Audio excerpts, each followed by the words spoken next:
Whew, hello, buddy. Welcome. Let me see. I just got this honor capsule. Where do I even find that? Is that under loot?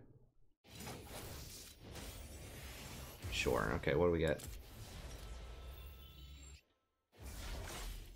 Yay.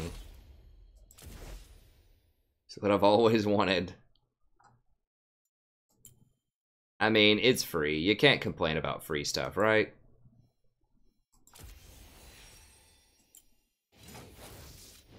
Let's see if I can get to like 100 keys or something.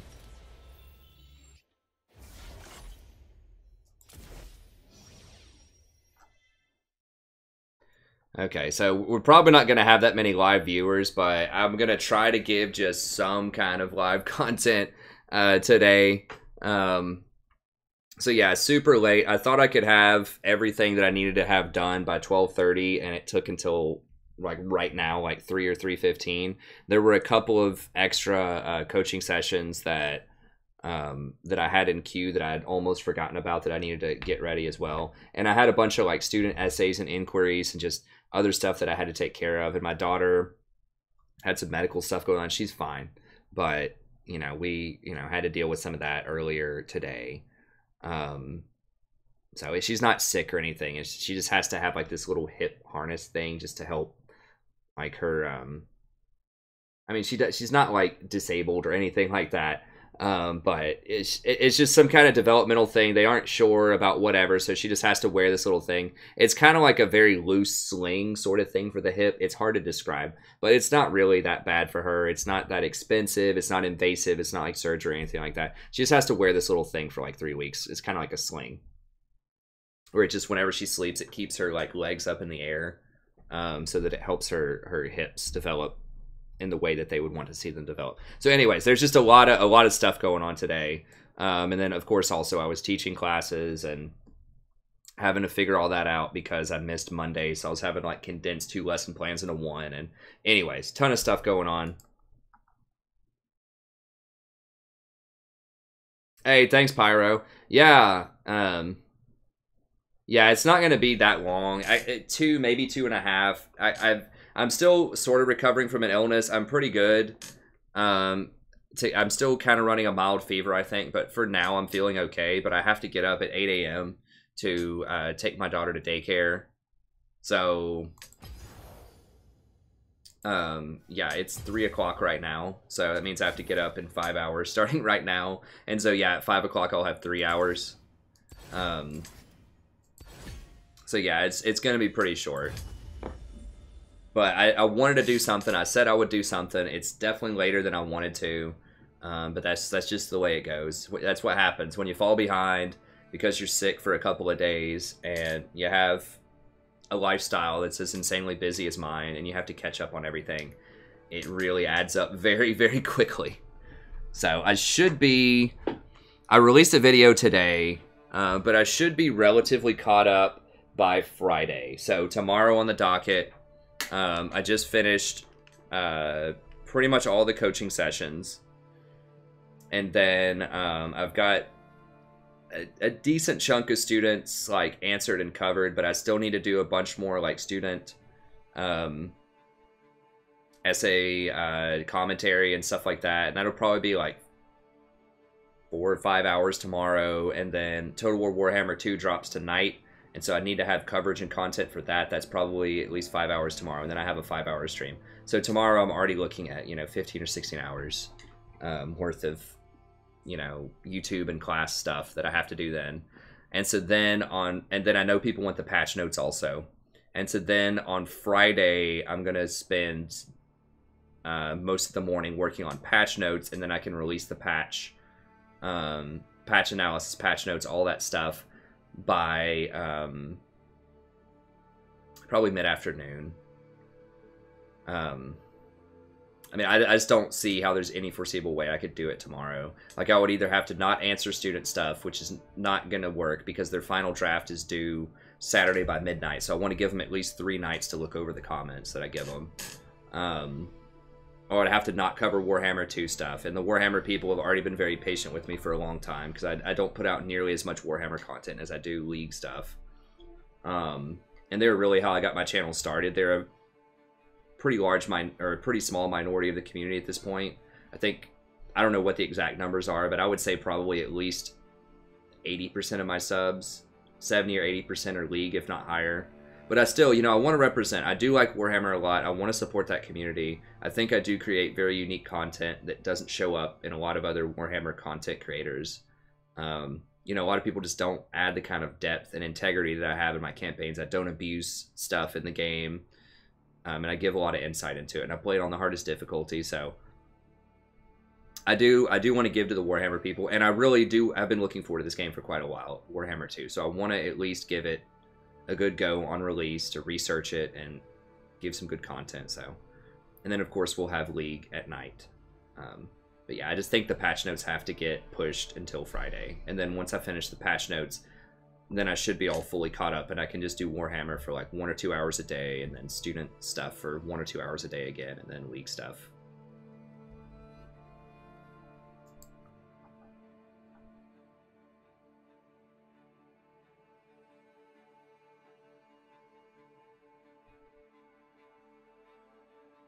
What's up, Kleenex? No, this is not new stream time. This is abnormal.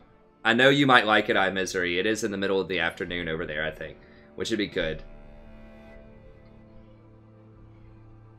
Hey, thanks, Pyro. No, it's very abnormal, and I really, you know, I appreciate y'all being cool about it. Like I said, I really wanted it to do early. I physically couldn't. I had too much going on today. Like, I can't even, like, remember what happened today. Like, my days are blurring together because I've had so little. It's just like a haze of just, like, being sick and, like, not sleeping. It's just, like, just running around everything, doing all this different stuff. Oh, that's interesting. They added some kind of sort feature here, too. I can't even remember what I did today. I guess I ate something. Yeah, I had some pasta at some point. I legit can't even remember, like, what I ate today for all my meals. I think I had pasta and some graham crackers and some water. What did I do for lunch? I don't know. Anyways, so I appreciate y'all sticking with me. It's just been a really crazy few days trying to catch up. I'm just going to get Ramus out of there. But yeah, I did say I would stream, so I'm really trying my best to stream. I'm really pretty, unless I have a very good reason not to stream, like I'm deathly ill or I'm like hanging out with friends that I haven't seen in a long time, then I do try to stream. Let me research this really quickly. I haven't tried the new Janna yet. That 1.5 seconds sounded really weird to me because it feels like when you just instant cast Tornado, it completes its rotation by like under a second, is what I felt like typically. Like maybe 0.75 seconds is what it used to be. And that was one thing I was talking about where I was like, that seems really weird to me. I'm not sure if... Okay, so they're switching. It felt really weird to me, so I was like, that seems very strange, but then people kept telling me, oh, that's what it normally is, it's not a big deal, and I was like, okay. But yeah, I hadn't seen it yet, so if you guys are telling me it's weird, that sort of confirms my initial reaction, where it's like, there's no way it took 1.5 seconds. And so if that's going to take it a lot longer to block key skill shots, that's going to be really bad. So, I don't know, maybe those 600 games of Janna, we might have to retire her this season. I'm sure a lot of people wouldn't be sad if I retired Janna. Some people would, but people always like for, you know, some change and new stuff to come in. I guess that's not always true. Everyone pretty much has their favorites no matter what. But it does let me play some other stuff if Janna's not nearly as oppressive as she was. I don't always have to pick her.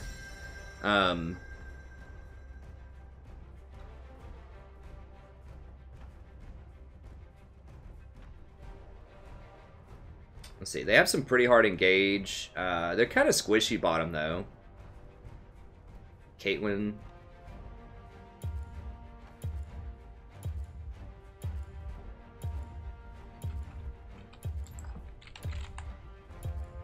Roll with the old Thresh here.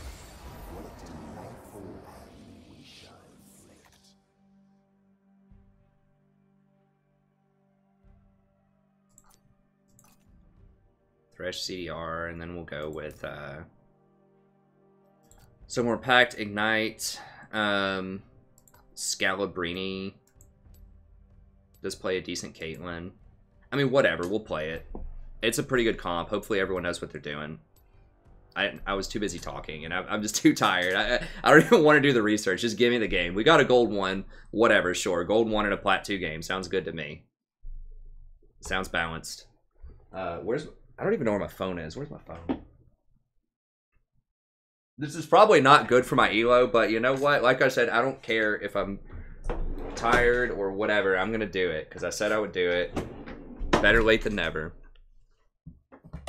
You know, we'll probably have a viewership of like 35 or something, 35 live viewers, which is a lot better. You know, a lot of streamers would kill somebody to get 35 concurrent viewers, but, you know, I assume it's going to be a drop in the bucket compared to the typical, you know, 150 to 180 on most weeknights. But that's fine.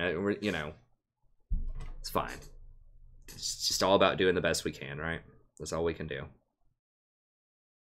Okay, I'm gonna try to get the comments on my phone here really quickly. Sorry if you're asking me stuff, I haven't seen it for the last couple minutes while I was picking. So I picked Thresh here. Gives us a little bit more engage. Well, do I have to be the primary? No, we have Mundo's our primary tank and Gragas, so I can afford to go coin. Wait, what's this music?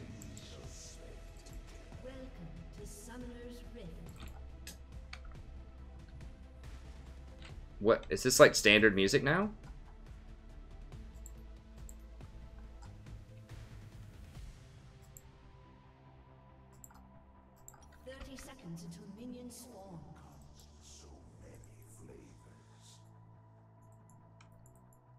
Is this the music, or is this like some tab that I've opened?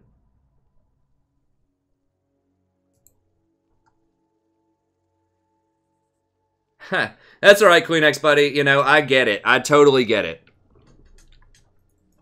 Totally get it, friend. I mean, we've all been there too, and I was actually gonna make a video about that as well. Like, not just about like being salty and stuff like that, but just like how difficult it is to be a streamer and to kind of live, you know, try to live the stream life or whatever, and just sort of what that would be like if it was like a normal job, like how that would compare to a normal job type of thing. So I've got a video about that kind of coming, but I totally feel you on that. Because the other night I was having a rough night. I mean, I have a rough night, like, it seems like almost every other night this season. But, you know, you just do the best that you can, and it's just going to be frustrating sometimes. And, you know, I think that... And I was telling people the other night when I was having a rough night, I was like, you know what? And not just for me, but for all streamers out there, just keep some things in mind. And I talked about it for a while, about how it's a lot different than people think.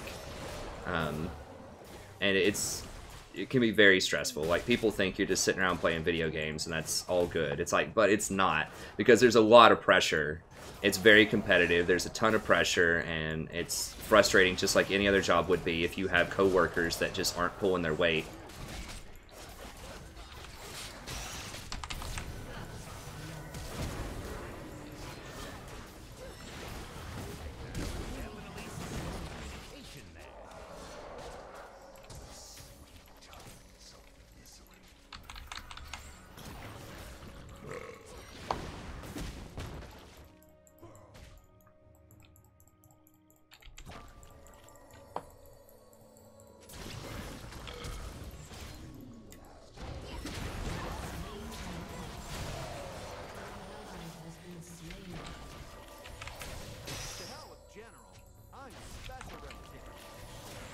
Oh, God.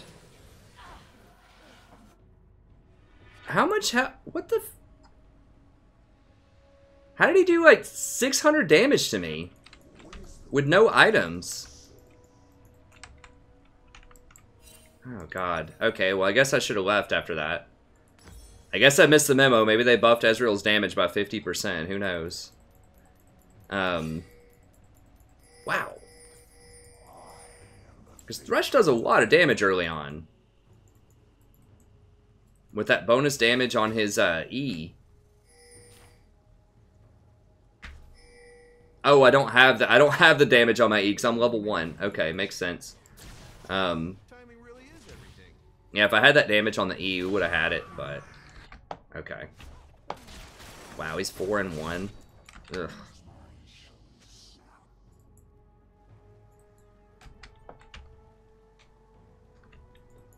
I don't know. Whatever. Okay, so I mean, we shouldn't have chased that far. I thought that the Nami thing.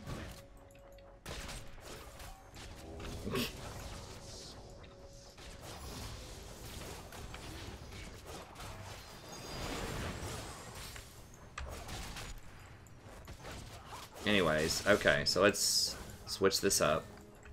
We're up a little bit in CS. We just gotta calm down a little bit here. I was just getting too crazy. Like, if I was level 2, we had him. Because I would have done so much extra damage on my autos. Because of the E passive, but I was still just level 1. I was getting too rowdy there for that. Well, I did contribute to that. I should have pinged Gragas back. I was complicit in 2 of those kills in lane, so. Oh, Jesus.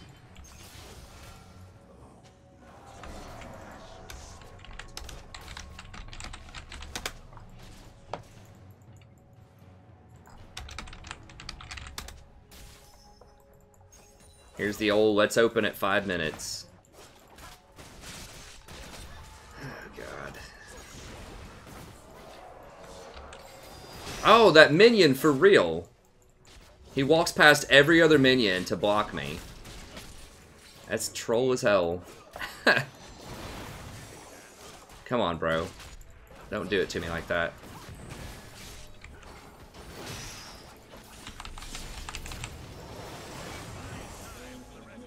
Okay.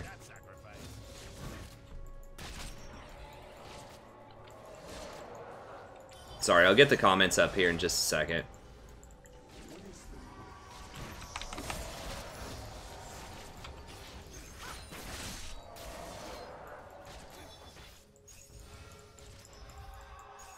I need to push one more.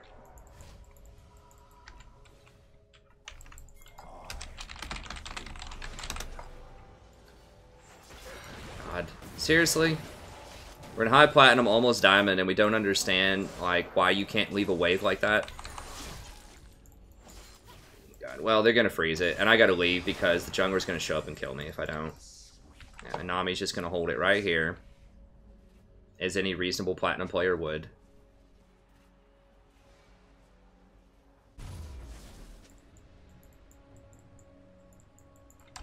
Who went middle? Like, no one's gone middle. Except for that one play early on. Okay, I'm gonna have to get boots here, I think. We'll get one more. Yeah, so she's gonna get frozen out of like 8 minions. So why this is really bad if you don't understand like what wave control is that she can't go up and get this farm safely when I'm not there. And so because she didn't push that wave, they basically froze us out of probably at least 6 or 7 CS. So she just lost about 150 gold because she didn't push the wave properly. She might be the gold 1 person, I don't know.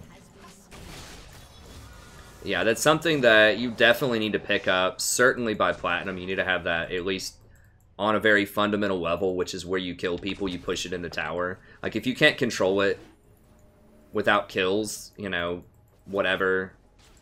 Like, you should know that, but that's kind of more advanced. But just on a basic level, like, when you get a kill, you put it into their tower, that's why. And so they don't just stop it in front of their tower like that and make it unsafe to farm. Okay, Ezreal's missing, so...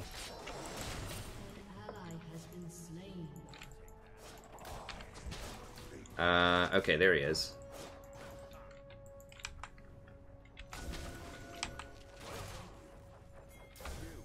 This kid is aggravating.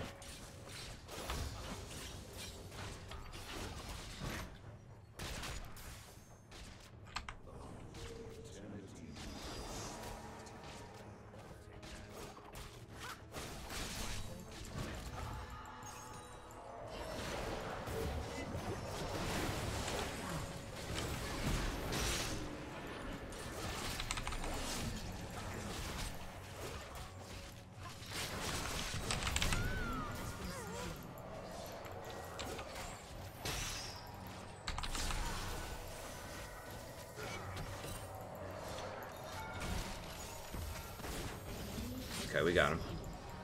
I saw Nautilus up there and Ezreal up there too, so I knew we could go pretty hard on that.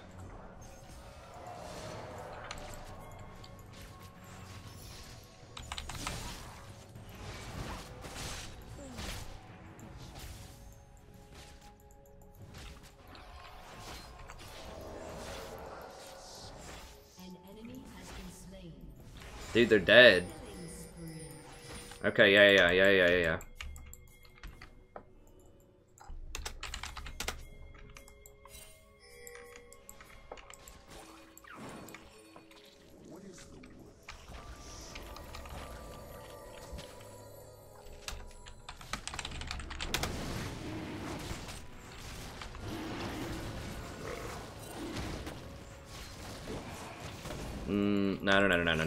No.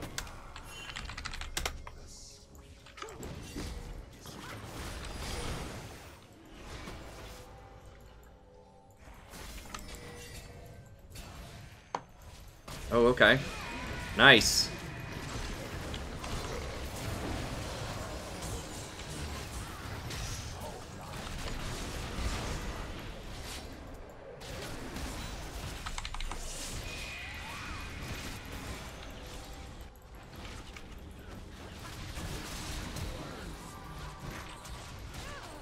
Don't have anything.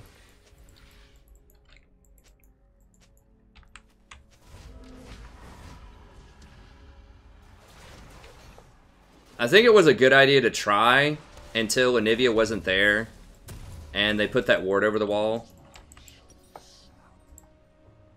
But I think that, yeah, we chose to go back in. It wasn't the Dragon Call, it was what we chose to do after the Dragon Call that was the problem. Did Draven get a kill? Okay, Draven didn't get any kills, he's 0-4, so.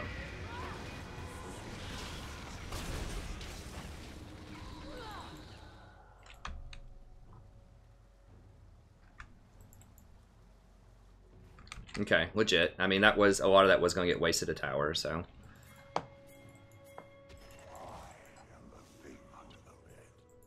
It just reset it. It didn't even push it, so that's fine.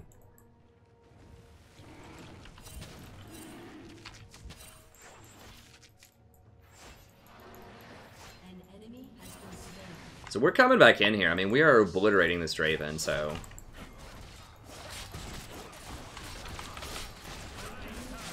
Yeah, I got the assist. I helped. Yeah.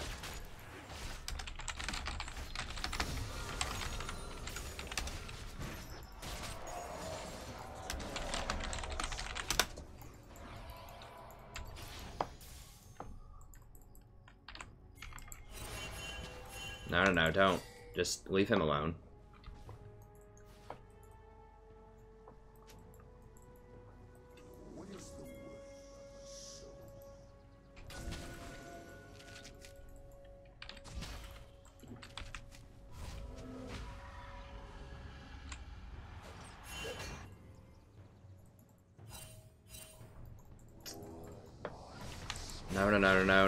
No. Nivea.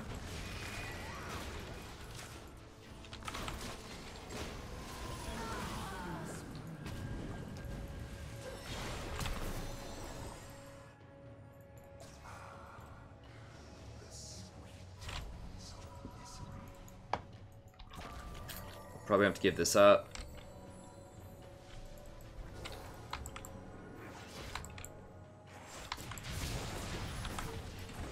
For real. Damn it. Oh, I knew they were all there. I was just hoping Ezreal was under the pit. Or in the pit. I don't know. It didn't really accomplish anything. Well, Caitlyn's right about that.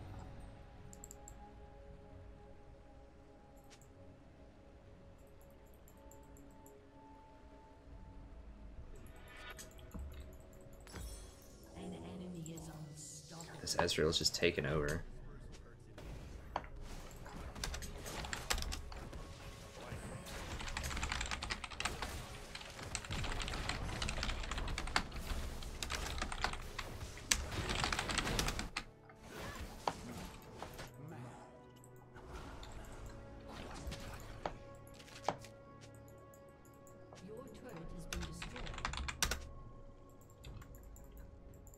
Yeah, you got 1v1 top a lot, Mundo, okay?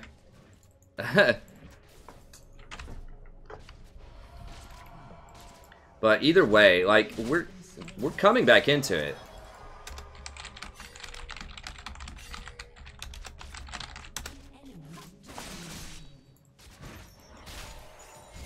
Like, I screwed up. I went middle and thought we could kill Ezreal, you know, 2v1 when the Nami was so low.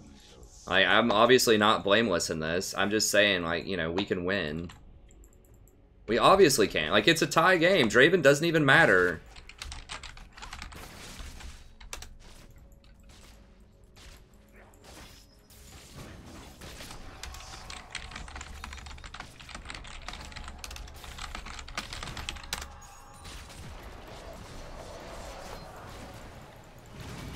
God, is Ezreal down here?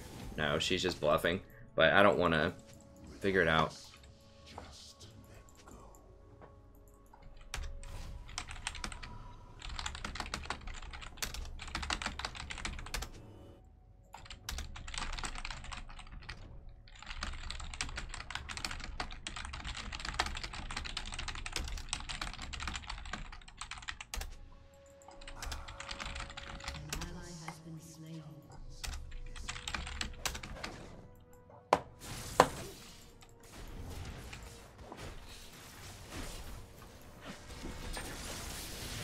Unbelievable that children are, like, how are children still up at 3 a.m.?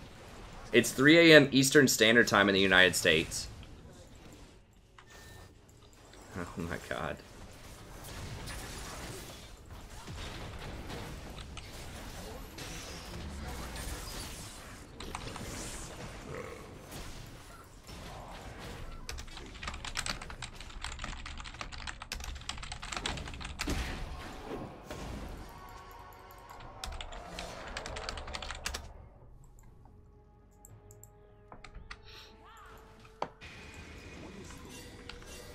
Like, these guys are complaining like we're down 20 kills. We're literally down 2 kills. Like, Draven is 0-5. I'll guarantee you his team is yelling at him so much right now. In all chat. Or not in all chat, obviously, but in normal chat. I'll guarantee you. Like, if he dies 2 more times, either he's going to AFK or someone on his team's going to AFK raging at him. If people would just quit crying long enough to figure that out.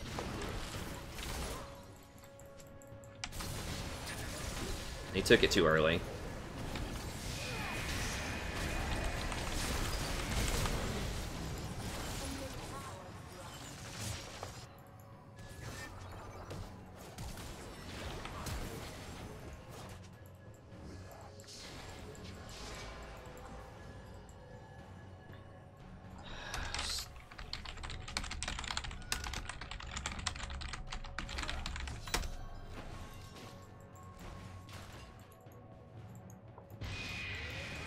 Seriously, these guys act like we're down 30,000 gold. Like, we were literally up in kills, and they were crying so much.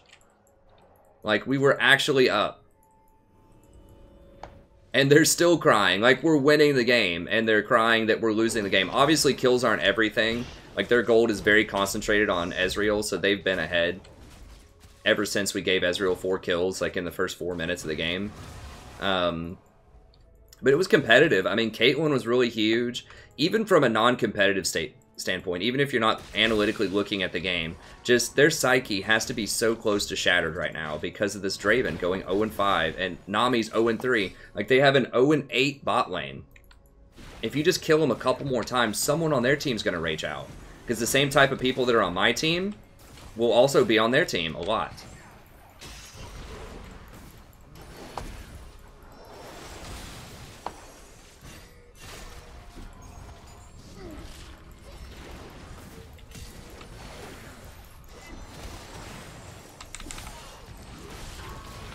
Well, we had to try for it. I know we're chasing too far, but we have to be aggressive here because we can't just play a normal game because everyone's losing their stuff. And Ezreal is just so huge right now.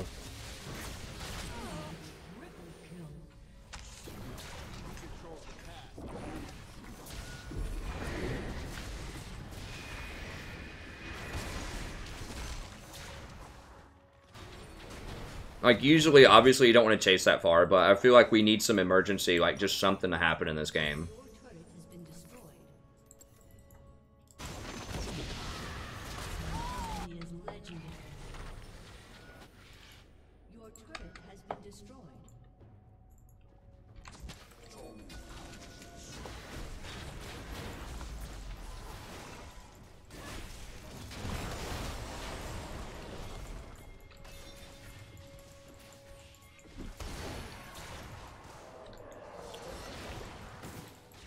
I wish it would show a stat on op.gg, which is how many times a person presses the surrender button.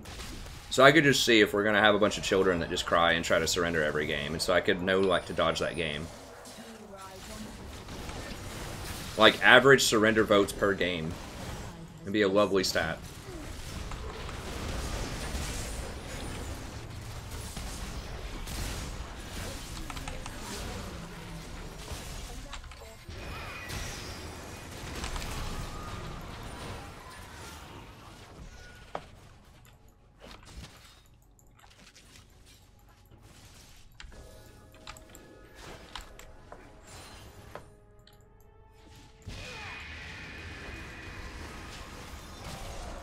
No one in here is Plat 5. We have a Gold 1 and a bunch of Plat 2s, I'm pretty sure.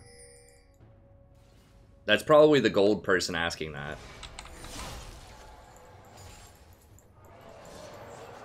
The Anivi's probably, like, Plat 2.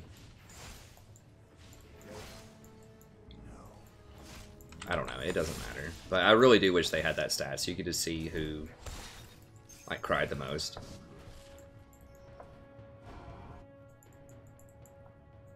Or just make it a public stat, just to publicly shame people who surrender. Say average surrender votes per game.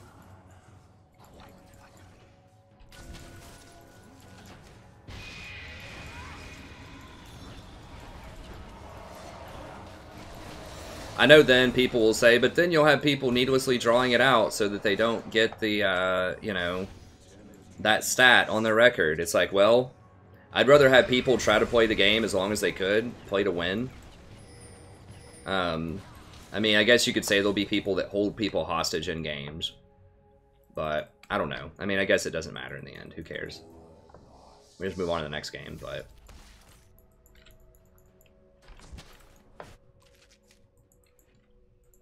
I wish there were just more consequences for really weak-minded people that are just toxic.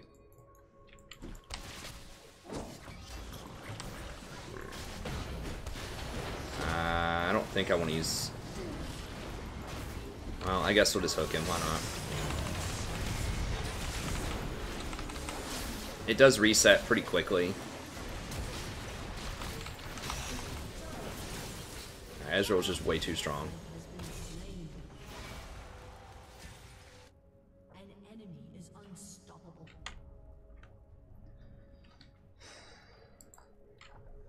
They can override me if they want. I still think we could win if they would ever just quit crying.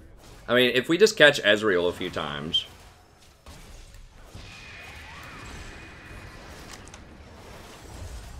Like, no one else on their team has any gold at all. If we can just pick up Ezreal...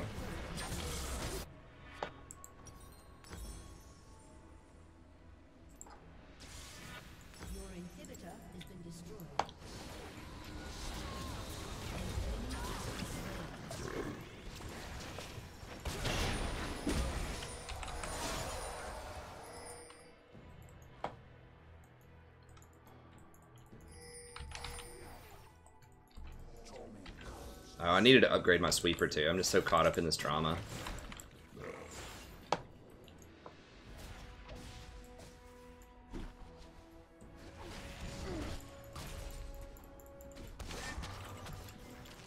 If he didn't hit me with that, I was going to flash hook him. Or at least try to.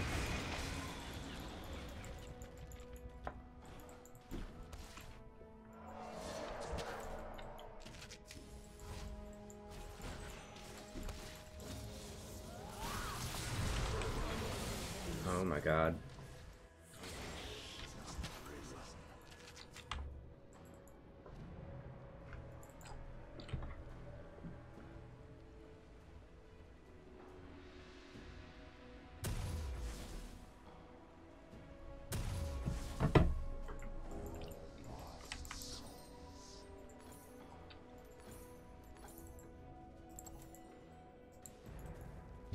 Yeah.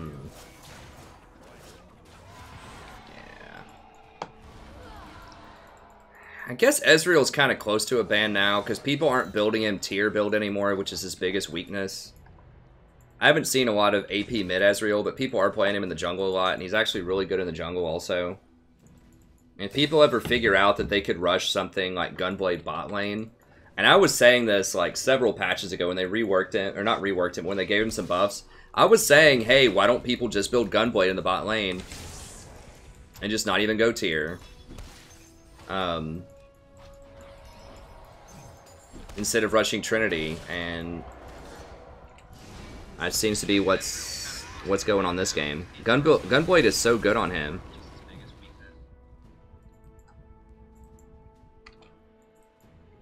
Well, I mean, I was a big part of this loss. I mean, don't mistake it. Like, I'm the one who's not complaining, and, you know, I have one of the better, like, KDAs on the team. Oh, God.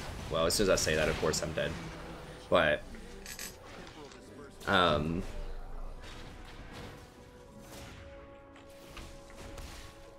yeah.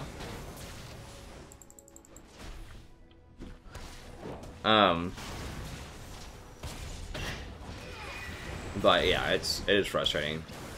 But yeah, I mean, I was complacent. I did give Ezreal. I was, you know, I personally gave him a kill, and I got Gragas to follow me into mid lane to give him a kill.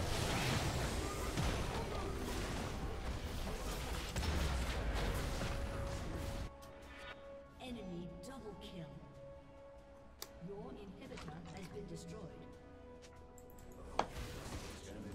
It's just like hilarious that each one of these people is blaming everyone else, and not a single person is saying any time they ever screwed up.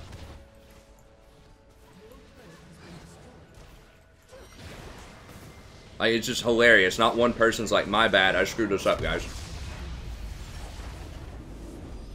Everybody failed that game, and not a single person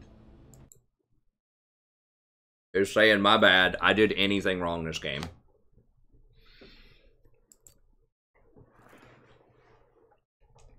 They're just trying so desperately to blame anybody and everybody. Like, it's almost like each person is blaming each other person.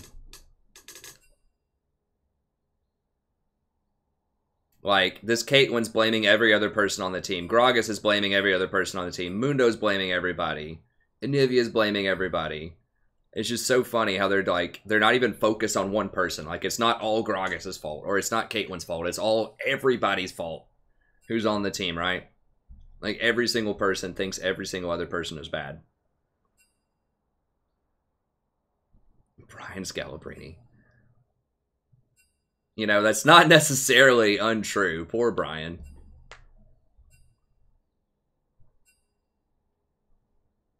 I don't even remember. I know he's an NBA player. He's like a tall white guy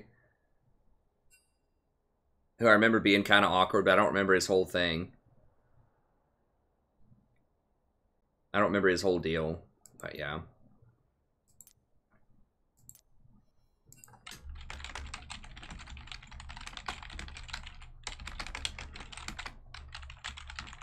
I guess I just copy-paste this.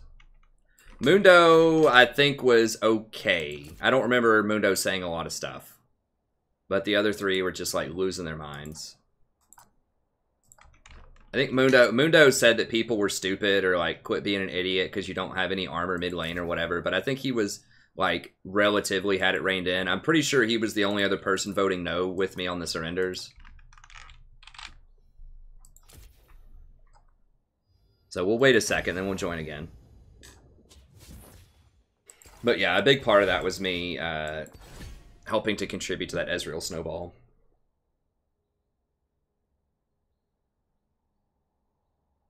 I know, but it's over the top. Nah, I'm not going to play Talia support.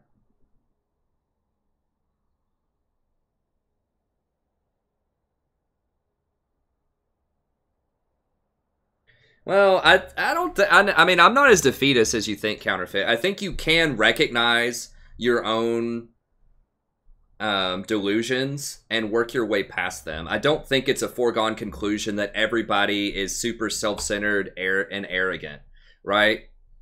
Like, I think that some people might be that way, but I refuse to believe that everybody is that way, and I refuse to believe everyone has to be that way. I think that people can become wiser, more enlightened, if you will, and figure that out and work past it.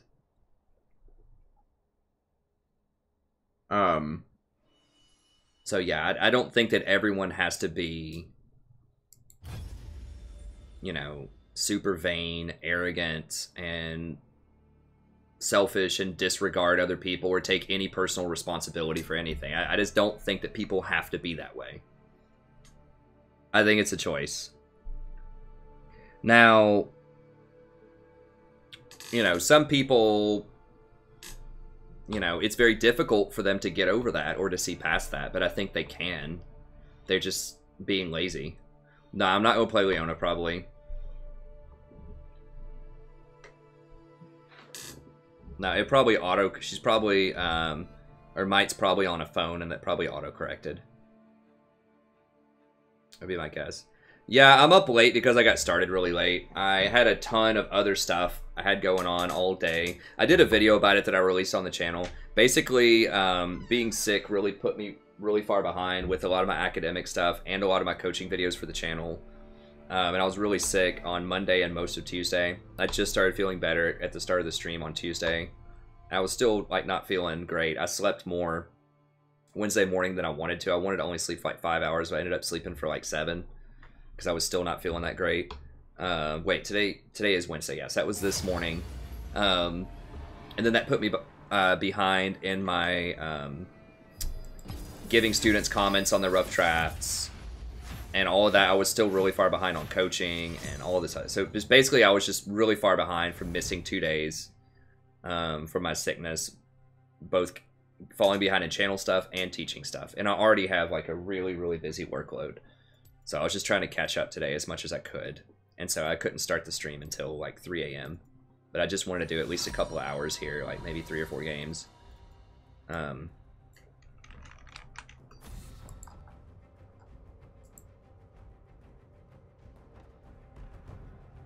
Wait, who was Natalie? Wasn't that the Caitlyn? Okay, so Rammus. I'm just banning Ezreal. I don't want to deal with that, especially in the jungle. He's becoming very popular in the jungle.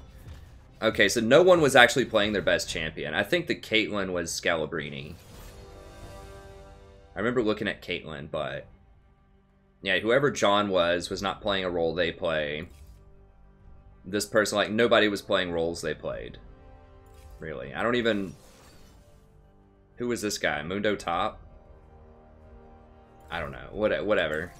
I should have done more research instead of talking too much, which is what I need to do right now. Gold 3? What? Rito, please, what the hell goes on at 4 a.m.? I mean, I know it's hard to find a match, but is it that hard? Jesus Christ, who is this guy duoing with? He has to be duoed. He's 50% gold 3.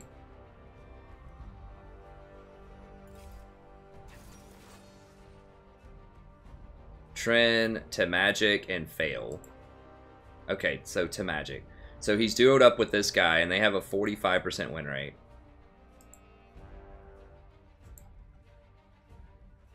So this guy's Platinum 2, duoed with a Gold 3, and they only have a 45% win rate together.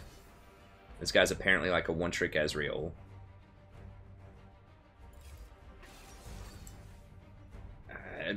We have Ashe. This guy's... I guess he's 54% on Ashe. Ashe is so bad right now. And we got Vang. I mean, he is a one-trick Aatrox, but Aatrox is so awful.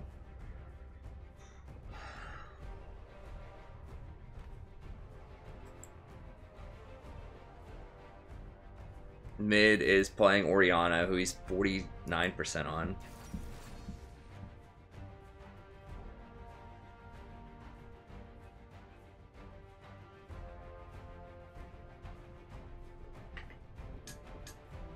Thought the cat was creeping on me. She's way back over there. She's ready for me to go to sleep, aren't you, Sadie?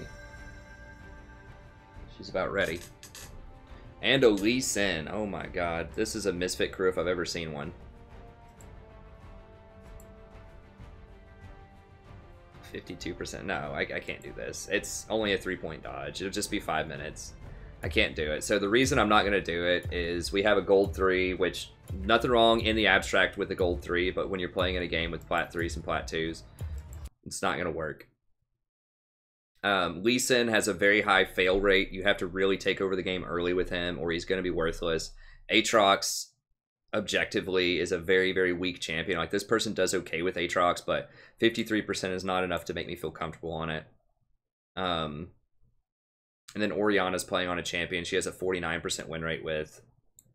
So, that, you know, in the abstract, some of these might be okay. I mean, maybe Oriana just played it when Ori was really out of meta or while she was, like, practicing Ori or whatever. And that's fine. You know, like, I think I play a pretty decent Lulu and I have 46%. I think I played her a lot early on in the season into bad matchups. And I think sometimes I don't know. I just don't position correctly with her in fights because she has such low ranges and no heals. But I think I do all right with her. I think I do a lot better than 46% suggests. But, you know, I don't want to trust... there's just too many... Each one of these players has something weird that was... It's like 4 strikes. These guys are duoed, but they only have 45% win rate together, and one of them's gold 3, and Lee Sin, and Aatrox, and... It's just... Nothing. I'm not excited about any Ash. I'm not excited about anything going on there. Like, not a single champion. I was like, okay, I feel good about this. I think we can win the game with this person. Like, not a single person. So that's a no-go. I know they just buffed Aatrox, but I don't care. Until I'm proven otherwise by a large majority of the population, I don't think it matters. I mean, what was it? It was like a little buff to his like his Q flight time or something.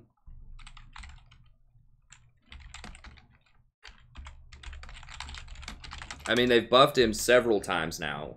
He's really, really in some dire need of help. Like, anything that's like a melee, like their path to victory is just stand there and let me auto attack you, and they're a melee champion. Let me auto attack you a lot. Typically, those champions aren't that great unless they do just an absolute ton of damage or have a lot of gap closers. So, like, Master Yi is sometimes all right.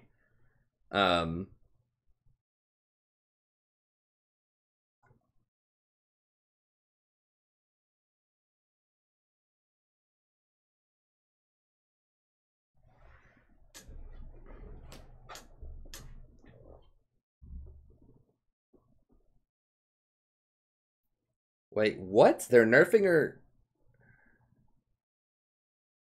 They thought she was overtuned?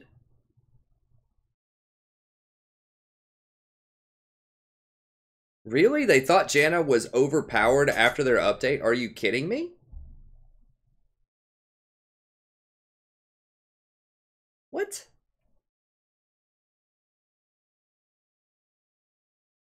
How is that possible that her early game was overpowered when she has like an 18-second cooldown on her shield at level 1?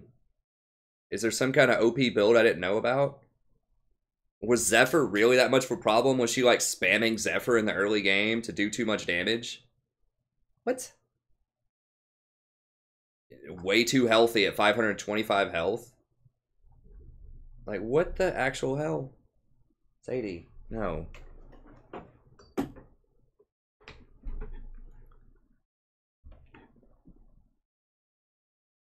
Hey, what's up, Spooky? Oh, did I not have the donations on? My bad. Let me turn them on real quick. Thanks so much. I thought I had them logged in. Oops, let me, okay, it didn't make me log in again. Chalky. Okay, thanks so much, Spooky. Yeah, maybe the sound's off or something. Thank you so much. I do need to go get me some Chalky, for real, here in a second. I'm kind of worried that I'm not, like, entirely ready for milk again yet. But I did have a Frappuccino earlier, which is mostly milk, probably. So if I can handle a Starbucks Frappuccino, I can probably handle some Chalky. So, I mean, how much time do I have left? I can go get some Chalky right now and cheers to you with it. Sadie, what? We can go to sleep soon, but not now. She either wants food or she wants me to go to sleep so she can, like, fall asleep on me. Am I your little comforter, sort of? Your little heater you can sleep on?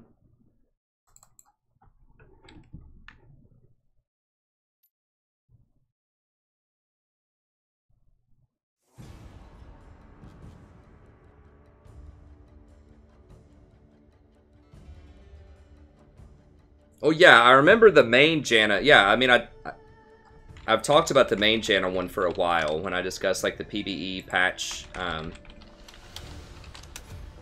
changes. Yeah, I mean, I remember they hit her like really hard. I mean, she's viable. She's just really bad in the early game, is what I thought was going to be the takeaway. So yeah, they gave her attack range, but they lowered her attack damage by a lot, by 6. Yeah,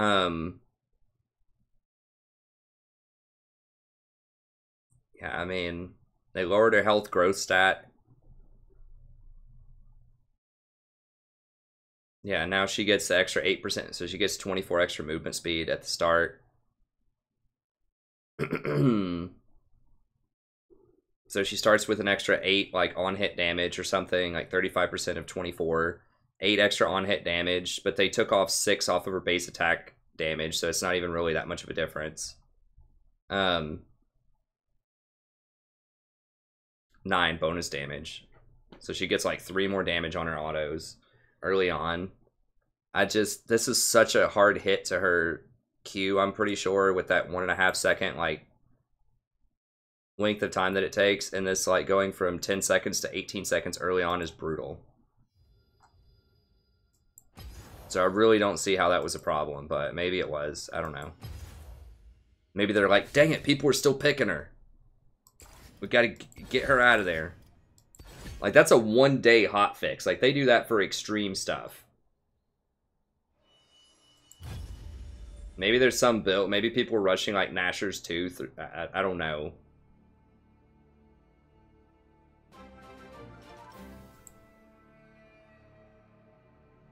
With all your knowledge, I'll be able to clap Faker soon. Hey, thanks, Pyro. I appreciate it, buddy. Thank you so much. Makes worth coming in late at night all the more worth it if I can give you some good knowledge, right? I know it is nice if I stay up really late some nights because our European friends, this is a really good hour for them.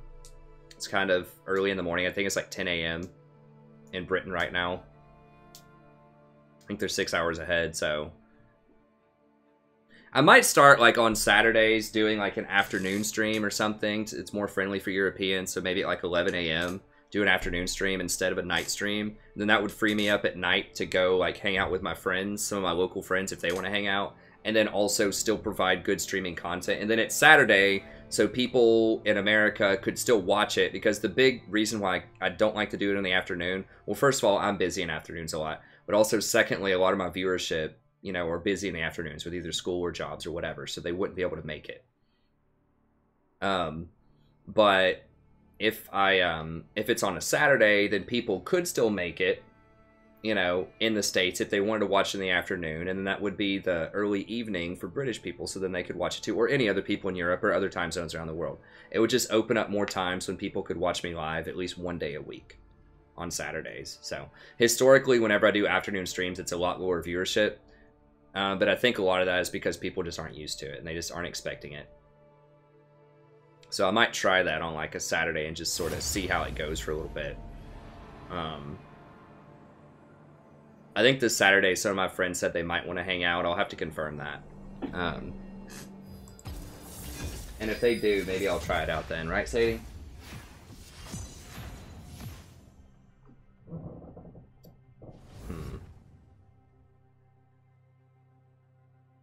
Not sure if these names are inspiring a lot of confidence in me. We've got Pregnant Me, Bite of Gum Gum, and Suck Boys. You can tell a lot about people by a name. Not always, but like if their summoner name is something like crazy, that's not always true. I mean, I did have a friend that had a kind of a vulgar name, who's a really sweet, awesome guy. And his girlfriend figured out about it, and he had to change. He didn't have to, but he chose to change his name. That was pretty fun. It's a funny story. I won't share what it is. because he does watch the stream. But I thought that was pretty funny. So that's not always the case, but sometimes it is. If people have, you know, just some kind of like ludicrous name, then they may not necessarily have the greatest maturity or mental fortitude. So that's not always the case. I'm not judging everybody. It has kind of like a, you know, a wacky name, but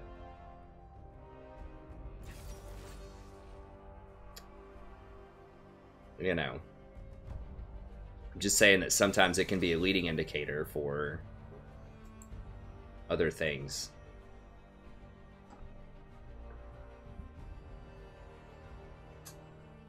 Did I say something about Zyra? What happened about Zyra?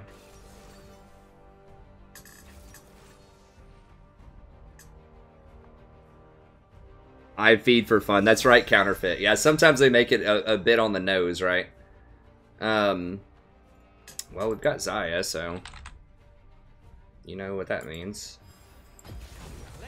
We're going with the LCS, with the world's playlist here.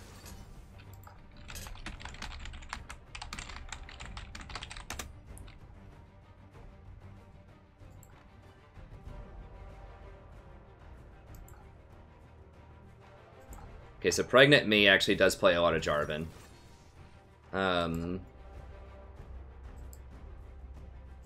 Unfading Whisper does play a lot of Shen. So these people aren't just playing like what's good right now. They just play these champions all the time anyways. So that's reassuring. I mean, I wouldn't mind if they were playing good, what's good right now, if they could actually play it. And we're going to get like Heimerdinger or something, aren't we? Like last pick, mid-Heimer. Like just something ridiculous. It's not Heimer, but this one trick. 46% Yasuo middle.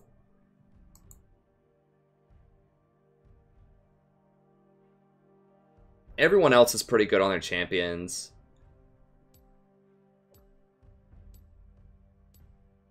I think it's worth trying. I think everyone else is pretty good on their champions, and we do have a pretty good combo with Rakan into like knock up into Yasuo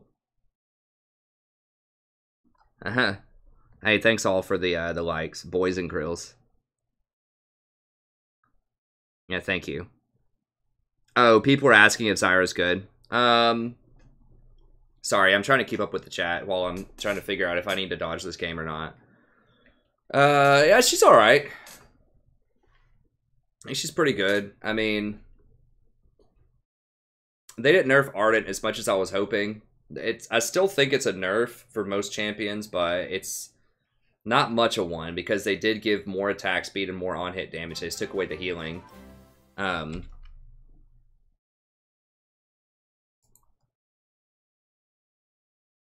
Oh, my bad, Spooky. Yeah, I'll get the Chalky after this game. I think I just got too busy talking.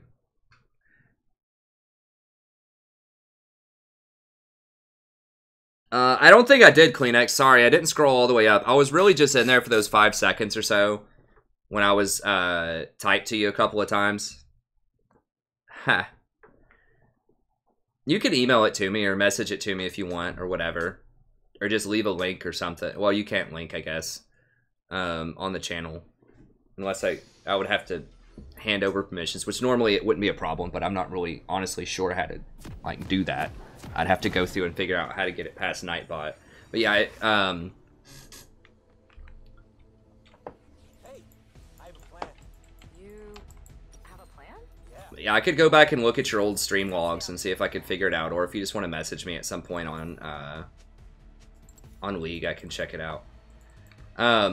So I think that, what is this like hype music? I just want the normal music. Musical theme classic, which is what I wanted. I thought I just said classic and not updated. What is this hype music? Anyways. Hey, what's up, Kobe? Yeah, my bad. I didn't know you were going to say anything. Like, literally, I just popped in there for 5 or 10 seconds. I just kept your stream running in the background, give you an extra view. And I was just chain cranking out coaching videos. Because I can't, if I update the patch before I do all the coaching videos, then I can't get access to those videos because it only will show replays from the most current patch. So I have to finish every replay in queue before I update.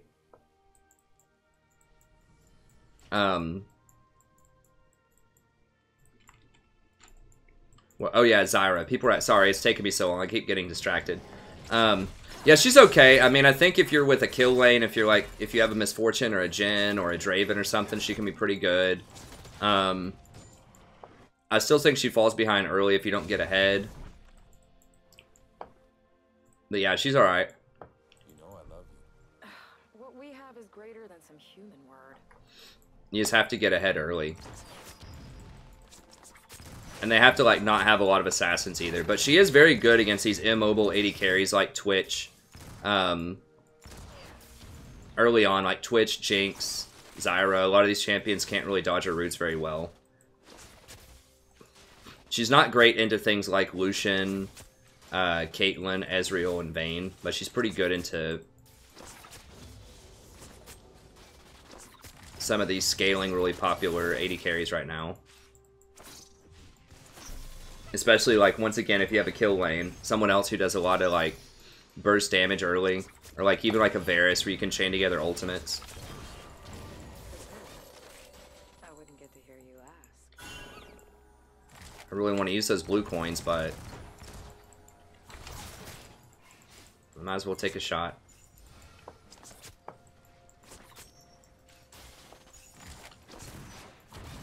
Alright, so we'll try not to feed mid lane a double kill at 3 minutes in this game. That would be helpful. This Lulu's really letting us off the hook, though. Like, we're kind of getting zoned out here, but we're still, like, up in CS. It's not, like, that bad.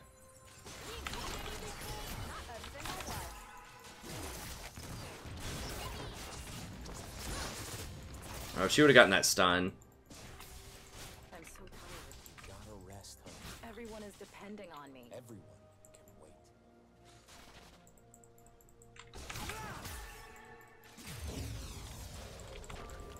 Once we hit, once I hit 3, I'm pretty sure we can kill her. Once we thin this wave out a little bit, so we're not fighting in a huge minion wave, I'm pretty sure we can kill her.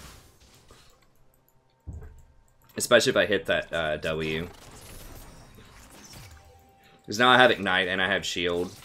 And if I hit the knock-up, then Xayah is probably going to be able to hit the stun.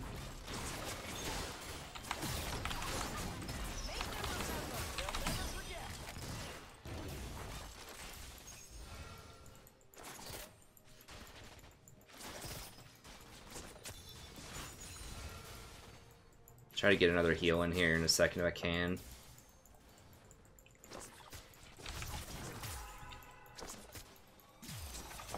Get her a little bit more health.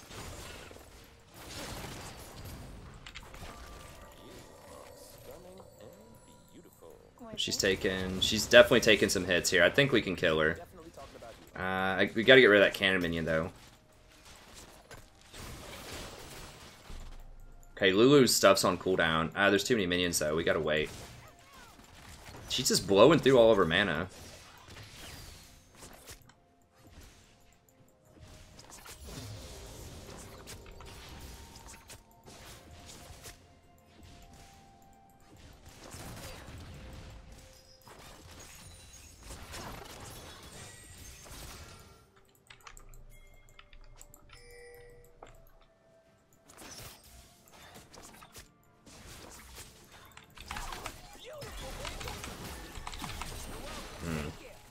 She backed up a little faster than I was hoping she would.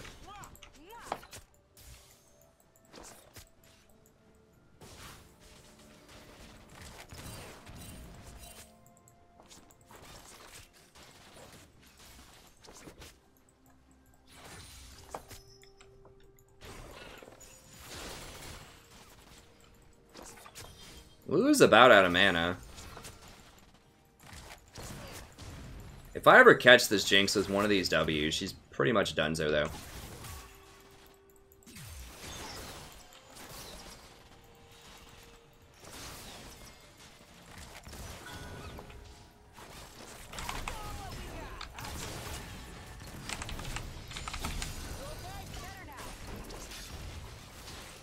I traded my Ignite for her Exhaust, which I'm okay with.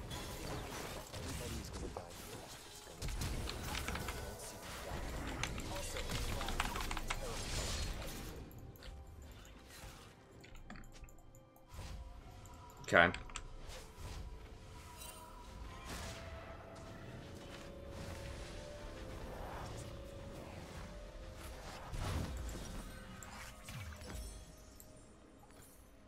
Danger is as fun as you let it be.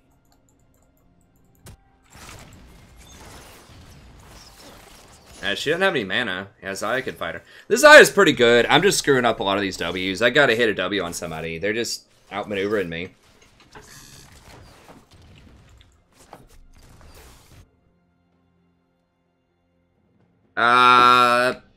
Aside from Sona, for a newer player, Blitz. I think Blitz is very, very good most of the time. He's very simple. You just have to learn how to hit hooks. Janna just got nerfed, so I haven't tried her yet on the new patch, but I would be wary to recommend her. I'd say Soraka's really easy. It's just really all about positioning, just not dying, and you'll be very relevant later. Okay, so the supports have bought. Actually, has Lulu bought yet? Lulu hasn't bought yet. I'm the only person with a buy here. So I'm a lot bigger than they are. So I can definitely bully them out.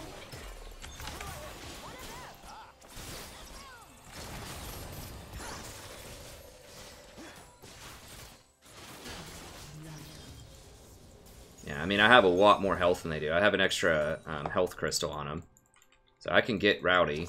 As long as Kayn doesn't show up.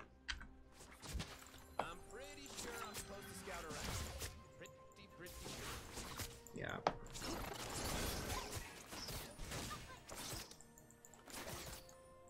Lulu has exhaust, I'm pretty sure, so I don't want to like go too hardcore here. Trying to see if that's Kayn middle. No, it's Ahri. Gotta watch out a little bit for Kayn. I'm fine with just holding him here and just pressuring him.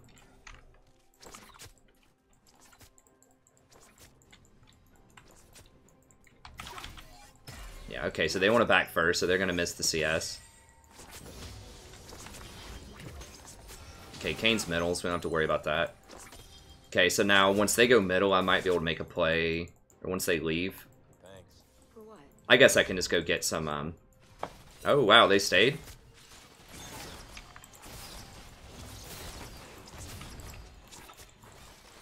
Okay, I didn't see which way Kayn went, though.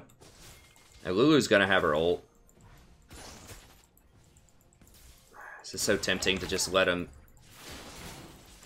stay, but I'm so much stronger than Jinx is right now. I want to make him... this is so...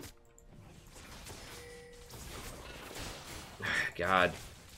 Ugh, I mean, he's got to be here, right? He's got to be. There's no way they just run at us like that without him being here.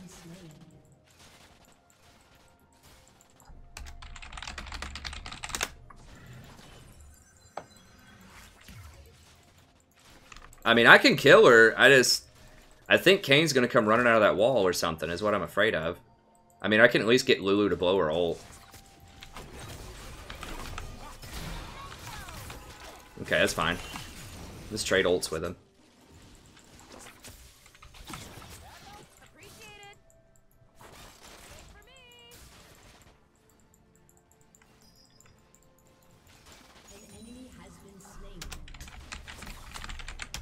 Okay, last time it was totally my fault. What was it?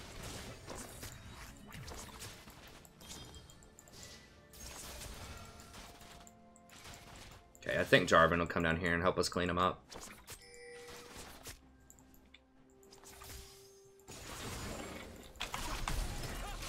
Okay, well, we got a flash.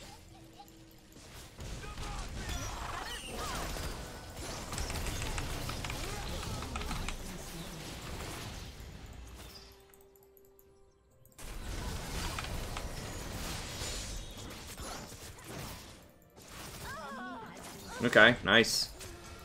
Oof. Zaya, I think we got a problem.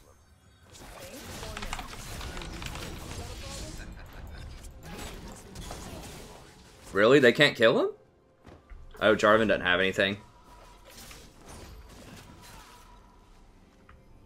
I guess I should have run him further, like, in here. I was trying to, like, maybe jump back to somebody, but I should have just carried him further under tower.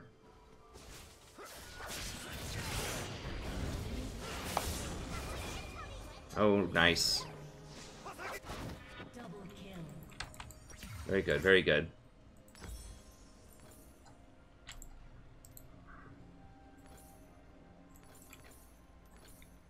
Keep them distracted. Yes, I should have run further under the tower.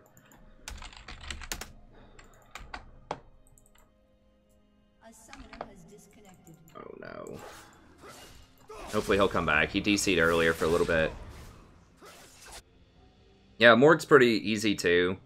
Fiddlesticks is alright, but he's very dangerous. Like, you have to get pretty close to do his stuff. I would say Morg's another pretty simple one. I would say the classic, like, easy, like, starter picks are, Sona, that are still effective right now, are Sona and Blitzcrank.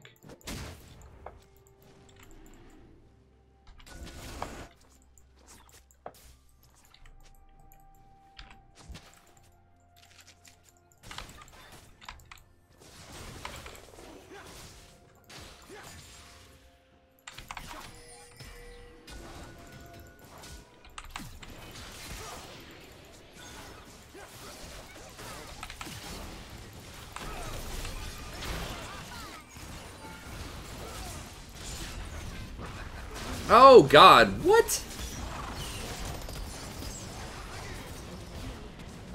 Damn it, I screwed that up. Feels bad, man. I'm the only person that's died on my team.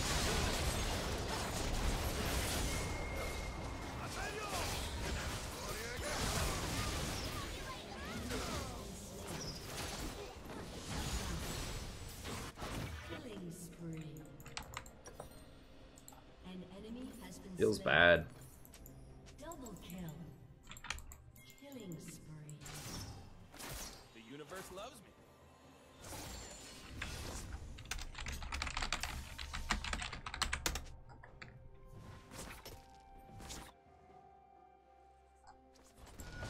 Okay.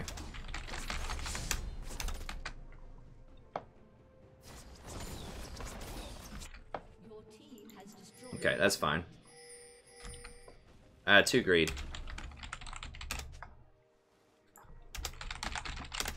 Magic is a wilderness.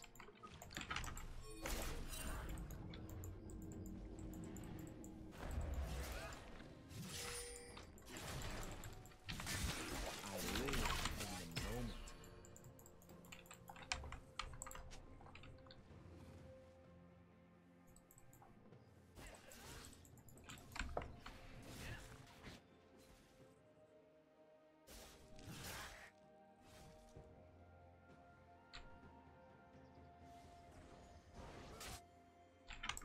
Where are they?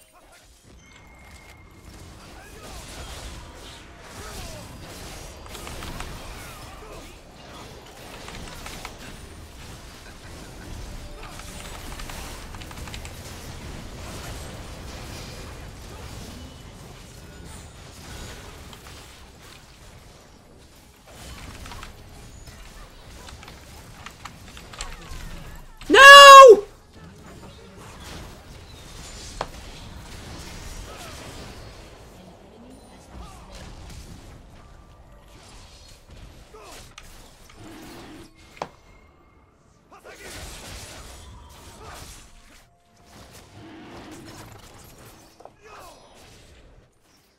Damn.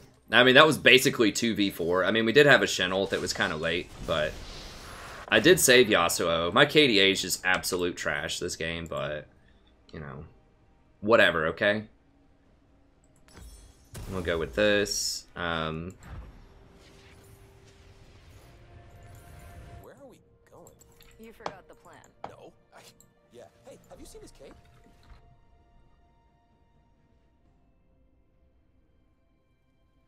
Well, I don't leave people behind enough as I should, but he's really fed. He was like, it feels like he's really far ahead. He is. He's up like 40 CS and 3 kills. So he's worth trying. Like, if anyone's going to 2v4, it's him. And then Shin did have ult, and Shin did come in. So it was questionable. I probably should have just left him to die, but it ended up working out.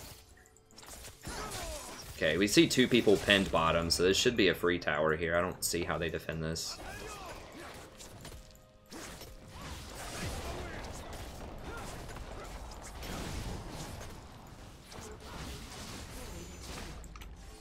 It's just like clockwork. We want to get over here and ward this up, get Rift, use Rift, top lane.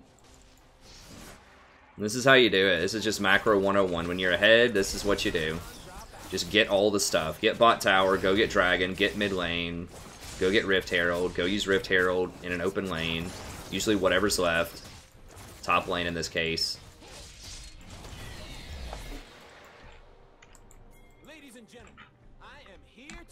Okay. So they have a couple of people. Okay, so they're TPing up there.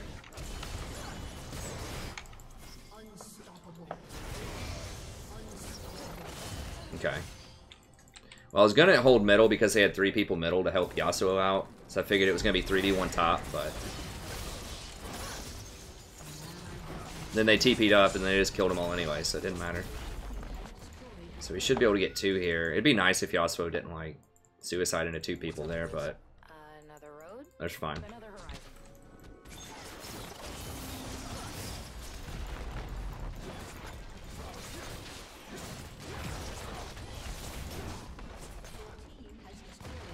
Okay, that's fine.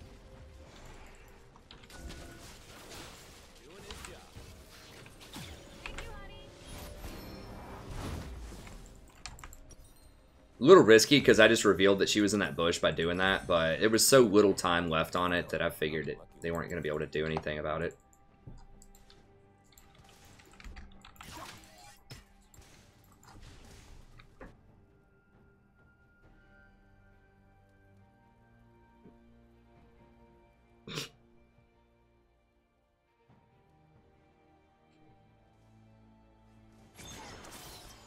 Hey, thanks, Fish Food. Well, not everybody thinks I'm a good support counterfeit. I do like hearing it every now and then, you know. I like hearing it every now and then. I assume most people probably think that. That's why they watch. Or at least if I'm not a good mechanical support, then at least I have good, you know, knowledge of support. Yeah, I mean, there are some haters. Not many. I will say there are probably less haters on this stream than almost any other stream out there. Like, we have the best community.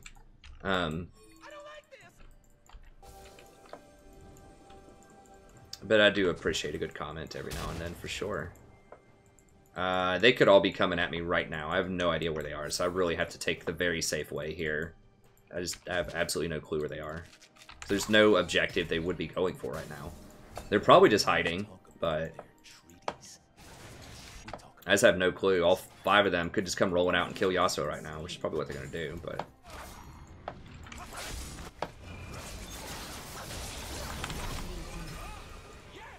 A little overkill. I just didn't want Yasuo to die. It's fine. It's a really low cooldown. Relatively low. Not like Lux low, but pretty low.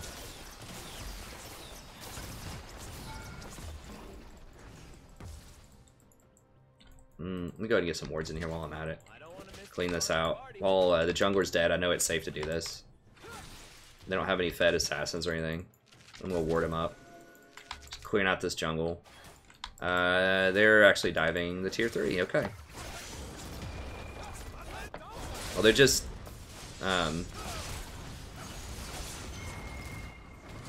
pressuring them. No, get out. Bro, dude, you have no HP.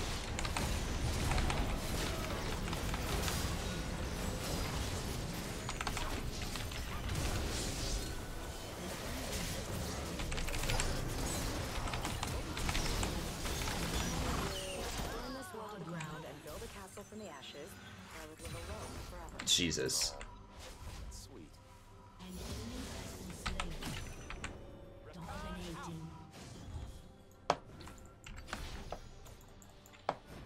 Do we have Water Drake or something? How is she healing?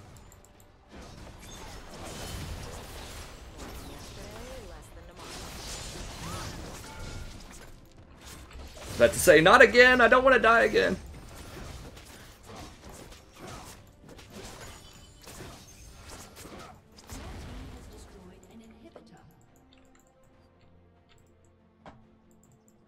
Where do we go? Wherever our hearts begin.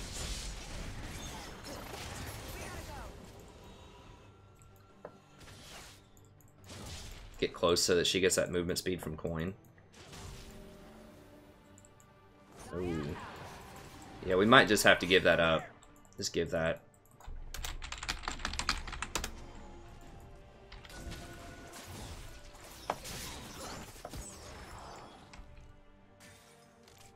Or maybe not. Okay, whatever. Or we can just fight it. That's fine too.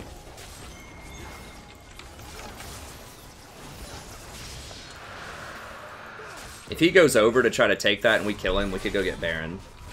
It's the jungler. So they're not going to go for that.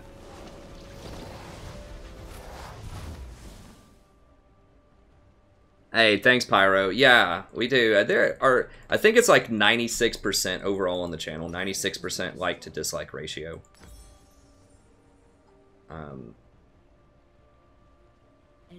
I'm just going to do Knight's Vow, probably. But every like does help. So not only just like, you know, the dislike ratio, but it helps other people. If they see some likes, they'll say, okay, it's pretty good. We'll try it out. So I don't push it really hard. I have the bot say it like once an hour or something. But it really does help out.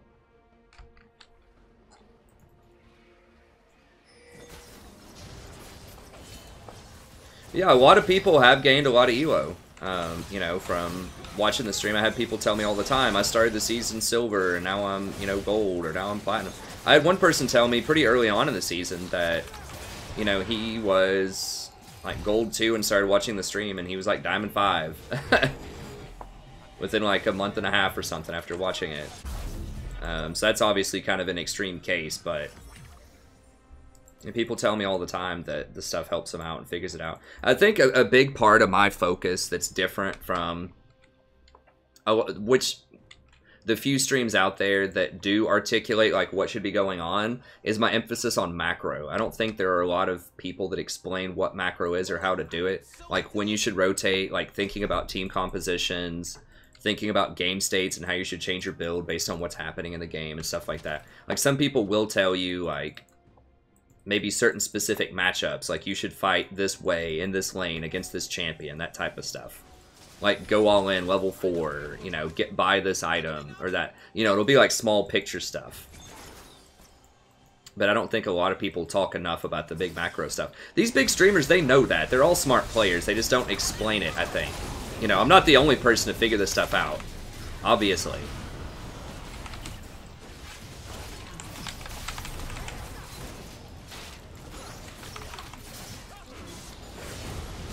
I'm not going to save her from all that. Flash that wall.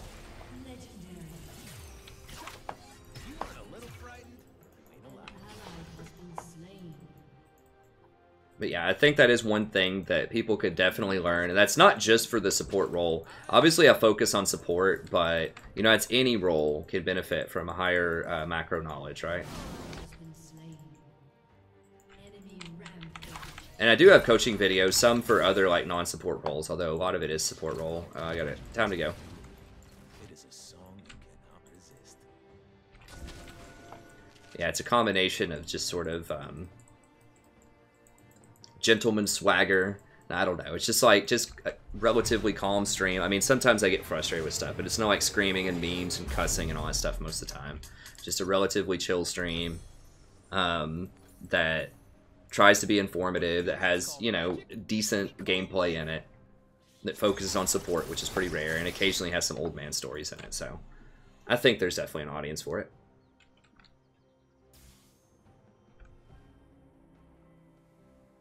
Yeah, control wards are big. You want to try to have one every 5 minutes on average, is what I would say is a good number to shoot for. And then one normal ward per minute. On average. So, you know, it depends. If you're an AP support, that number might be lower, because I think if you're ahead as an AP support, if you have the chance to kill him at level 6, you should probably go for an amp tome before you complete your Sightstone. But, so obviously it varies case to case. I think that's a good sort of benchmark to shoot for, though.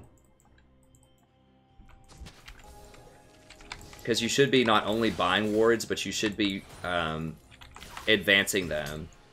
So it's not enough just to always have a control ward on the map. You want to be using them to actively deny vision and to move your vision forward. Okay, so we're just doing a 1-3-1.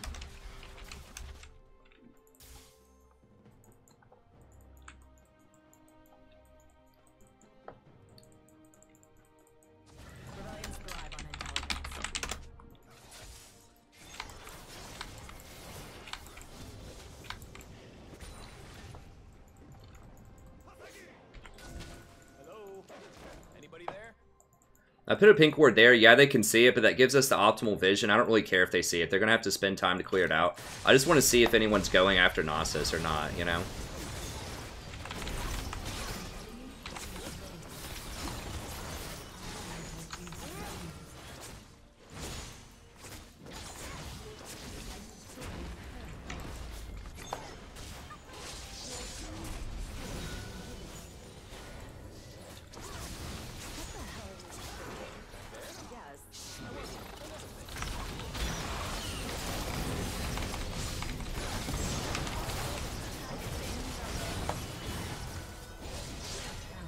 That's a pretty strong front line there.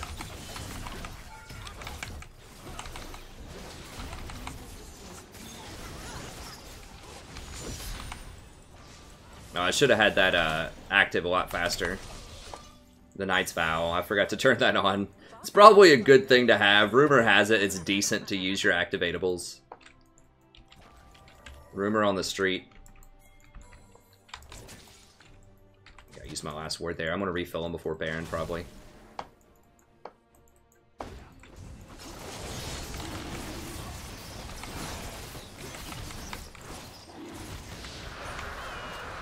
Now, we have a lot of time on Baron.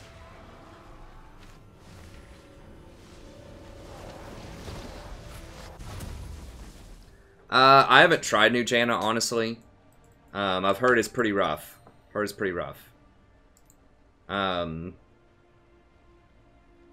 go for... I think I just go for Redemption here. And I'm gonna just go ahead and get a an Elixir just because we have 2 inhibitors down and I just want to go for the kill.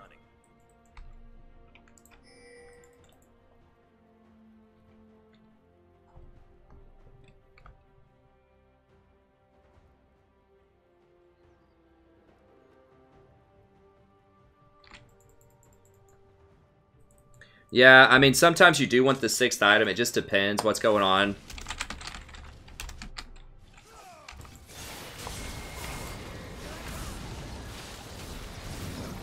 Now, he's probably dead.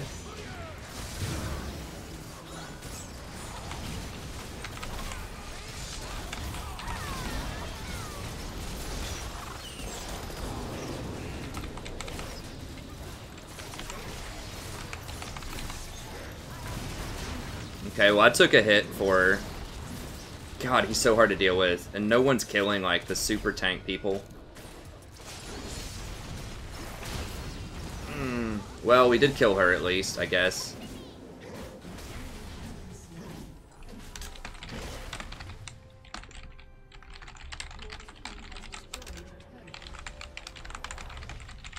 Yeah, don't throw around int first. Please don't get this guy to, like, throw away a game where we're up this much.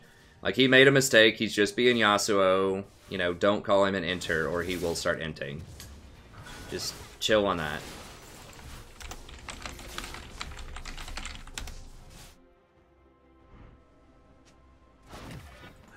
I'm G to the D. Golden diamonds, boy. Woo!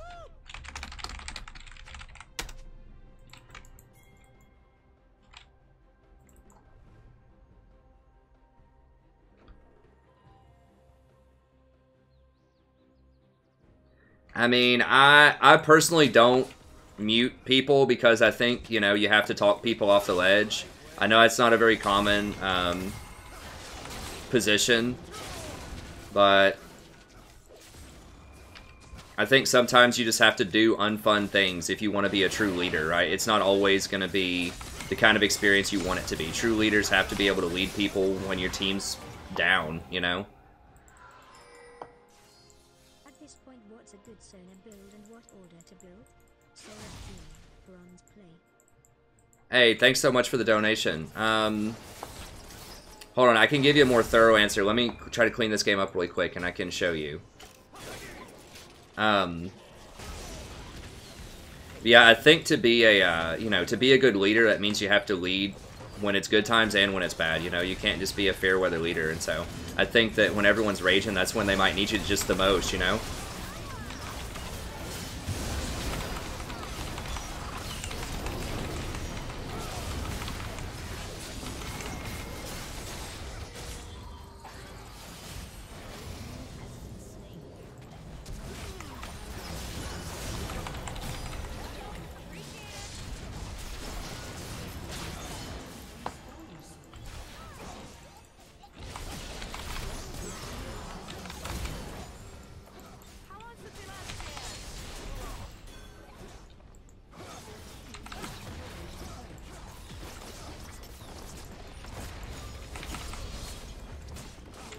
Net gold. Okay, we got him. Yeah, I just went on that Ari immediately when she was really far out of position, and then just tried to double back and peel the Nasus and the Kayn off of the Xayah, and then run away myself once they started focusing me instead.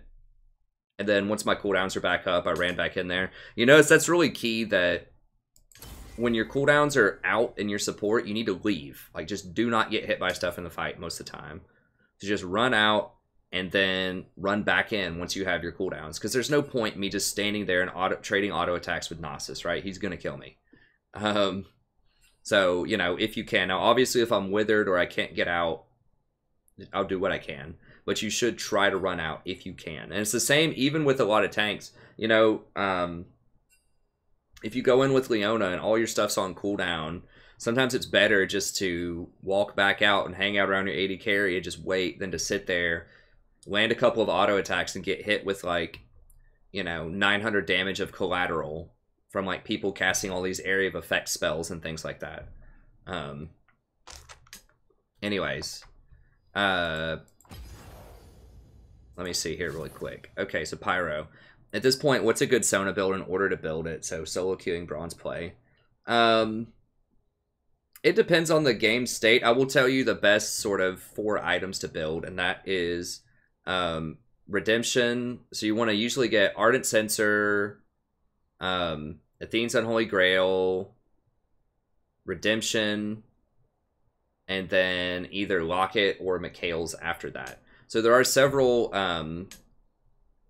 fairly recent coaching sessions that I've done with Sona, if you want to check those out. And I talk about builds, and you can kind of see how I coach people to play her in the game. So I definitely recommend checking some of those out. Let me see. So if you're unfamiliar with my channel, it's not just a stream. There's a lot of other content as well. So I have a ton of coaching sessions. I have 51. I'm about to add in like 6 more. So I've got a lot of just constantly updated coaching sessions. I try to organize it so you can see the champion that I play and the rank of the person. So it's Bronze 2 Taric, for example, or Silver 3 Rakan. So I have it named by number, so you can tell like which number it is, but then you can also see which champion it is and the rank. All there in the description. So I know there are some pretty recent Sona ones, I'm pretty sure. Let me see. Janna, Woo Janna. Pretty sure I've done some Sona, yeah. So that's a Sona one. That's probably from just like maybe 1 or 2 patches ago, and her build hasn't changed. So I would definitely check that out. Number 38 here. And how these work.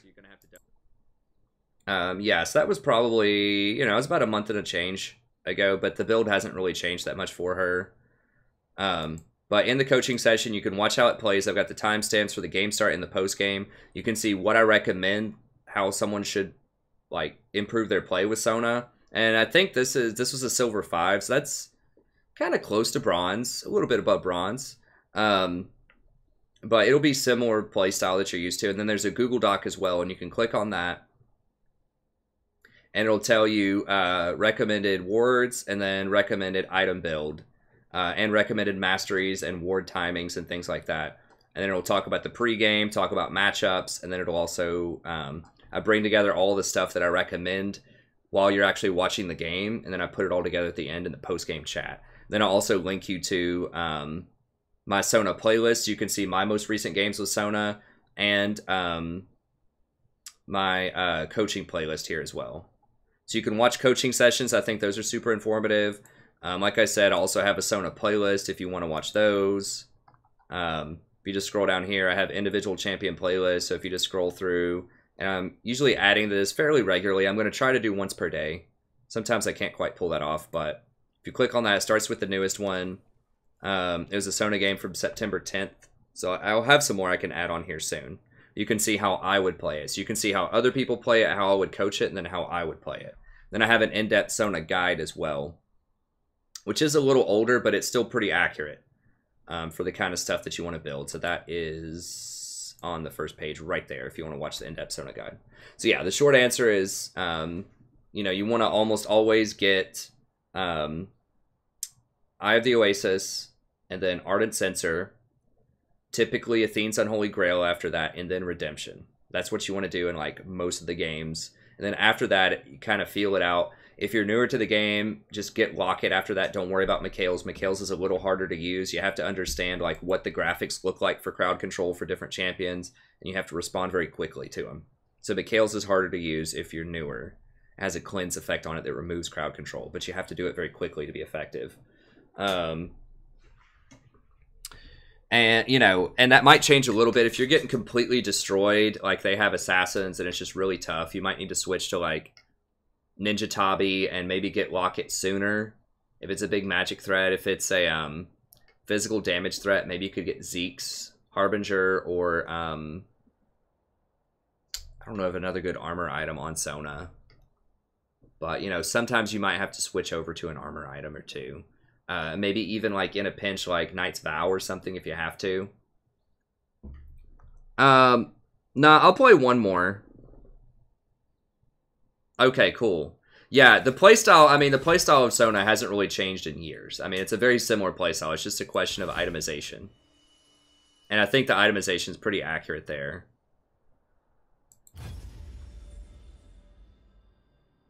Okay, so I hope that helps out. If you have any other questions, just let me know and I'll try to answer them. But yeah, those are the three places I would look at on the channel to kind of get a feel for more Sona type of stuff from different perspectives. Both from sort of an in-depth like guide information standpoint, from a my playstyle standpoint. I don't remember where that was recorded, like high platinum somewhere probably. And then also from me coaching someone from a lower playstyle. So you get kind of a mix of gameplay plus deep analysis with it.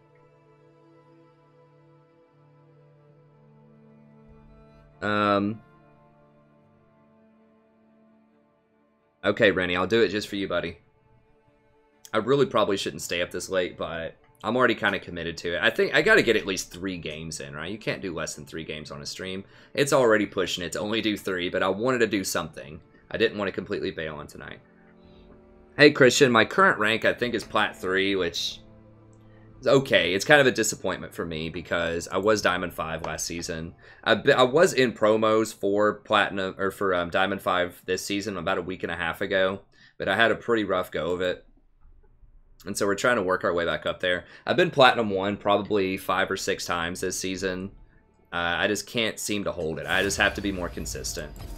I'll go on these like good win streaks, but then I'll go on these like huge loss streaks too. So I have to be a bit more consistent. So I was Diamond. I do have the border. I was Diamond last season. I was not boosted. There is evidence on the channel of me getting to Diamond back in November. I just haven't been able to quite get there. It's so close, but just not quite there this season. I've been so close several times. So we just got to hang in there. We still have about a month and some change. So, we just need to just be steady and just play our best every game.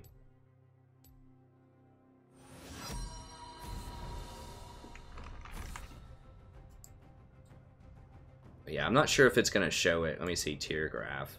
Yeah, so you could see, around like that week between 9.3 and 9.10. It was Platinum 1, so I was up in the promos. But we've just kind of been bouncing around. This one's gonna ban Rammus. If I have to dodge this for 30, I might log though. I'm not liking the Ashe pick. Unless this guy's like an insane Ashe player.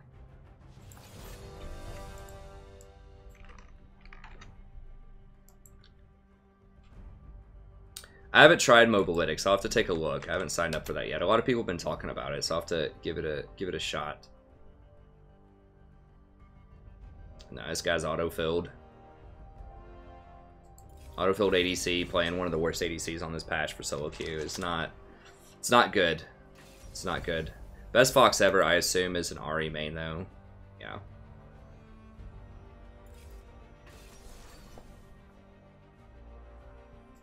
Do you have any Ashe games?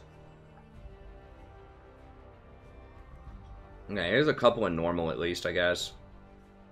Still not super hype about that. There's a lot of problems with Ashe. I'm not...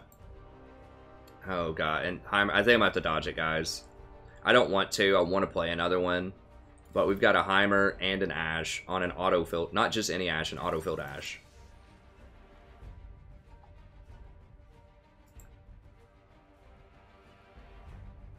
And this guy, I mean, he does win 52% with Heimer, but I really, really don't trust Heimer. Like, I've seen people with like 80% Heimers feed like 0-7.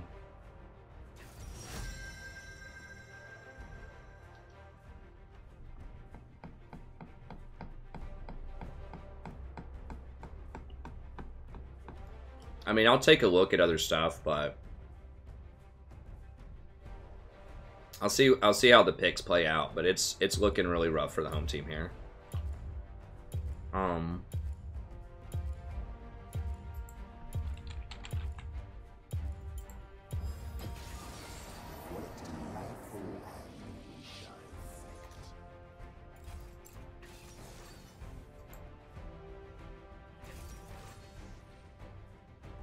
Man, he has a one-trick Wukong.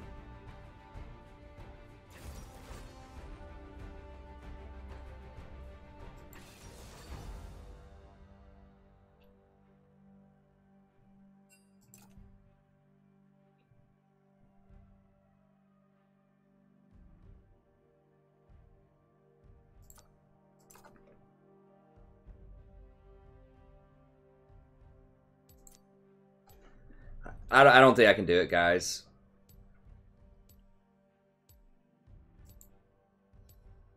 I gotta just dodge it. I can't. I gotta be much more conservative with my dodges. I've been taking risks for 2,000 games. That's why I'm not back in Diamond yet. That's a big part of it, is I just don't dodge enough games that I know I should dodge. Or I'll play things that I know the stream wants to see that may not necessarily be the best. And I gotta tighten up in the last month or so here and just make sure that, you know, we're putting ourselves in a really good position to get back to Diamond. I can't do throwaway games. That's exactly how I fell from Platinum 1. That's not the only reason. Obviously, I make a lot of mistakes in games, just like everybody does. So I'm not trying to say it's all like whatever else, like not me. But at the same time, I just recall very distinctly, I was like, I had just lost my promos for Diamond. And I was like Plat 1 with 60 LP. And we had a game. I think it was Heimer. I think it was like Heimer top. And just something else that was really off color. That was like moderately viable. I don't remember what it was. It could have been like a Lysandra middle. I don't think it was that viable. I think it was like Heimer top. And I don't remember what else. Maybe Scion mid or something. I don't remember what it was. It was two champions that were highly questionable, and they were both like one-trick champions, and each person had higher than a 50% chance. And other stuff looked okay. So I was like, it's kind of questionable, but you know what? I'll play it. Whatever. I've got all this extra LP. It doesn't matter. You know, even if I lose this game, I'll lose 20. It'll still just take me 3 more games to get back in there. I'll be Diamond, you know, I'll be back to Diamond 5 in just a couple of days. Well, you know what? I wasn't. I lost that game, and then I just lost a lot of games after that. And several of the games were like really iffy, but I decided not to dodge, and I lost them. And you know what? I ended up down in Plat 3.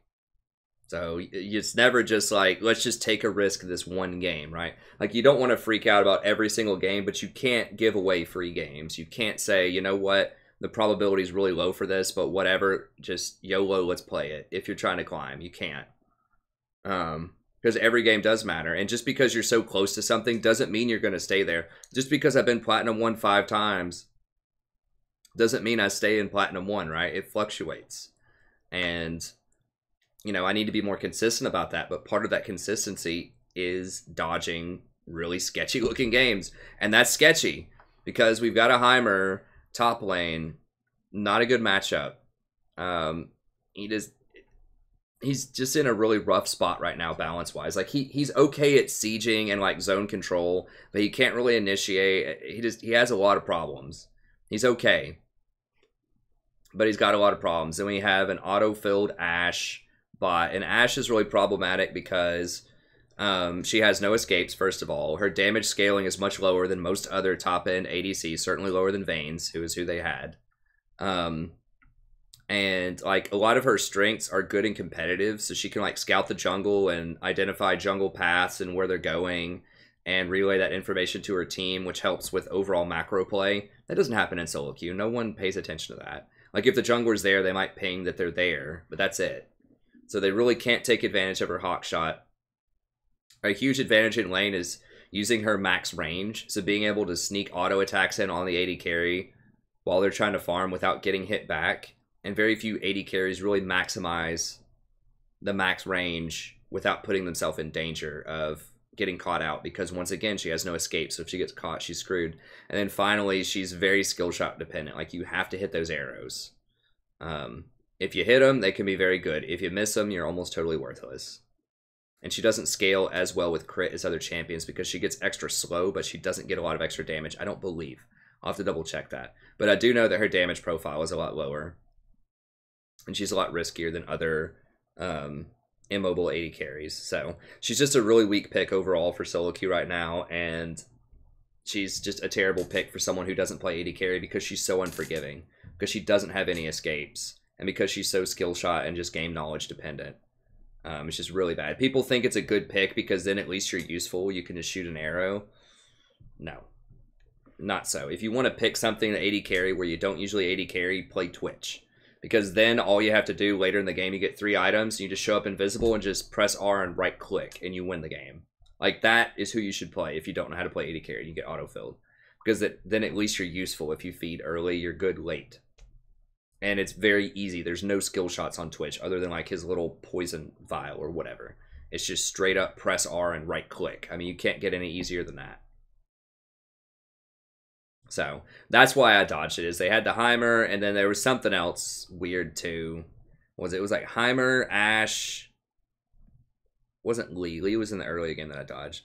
Ari was a good pick, and Ari was good middle. There was something else sketchy. Anyways, we weren't going to be able to pressure them bot lane, and that was Vayne, who's going to scale very heavily, and Janna, who, yes, she did get nerfed, but she's still really good in the mid to late game, and we can't apply enough pressure to her early. So they were going to outscale us mid. I don't remember what was going on bot. I don't remember our jungler. Wasn't jungle something weird too? I don't know, but I think Zen is really good now. I'm not entirely sure. I think he's okay at least. I don't remember all the details. I just remember it was like they had okay picks everywhere, and they were going to outscale us bot pretty heavily. And we just had a lot of problems. So we had a lot of problems, and they had some pretty good stuff going on their team. Oh, it was like Vlad, who's actually pretty good in Ahri because it's hard for Ahri to spike him out. So yeah, it was looking rough all around.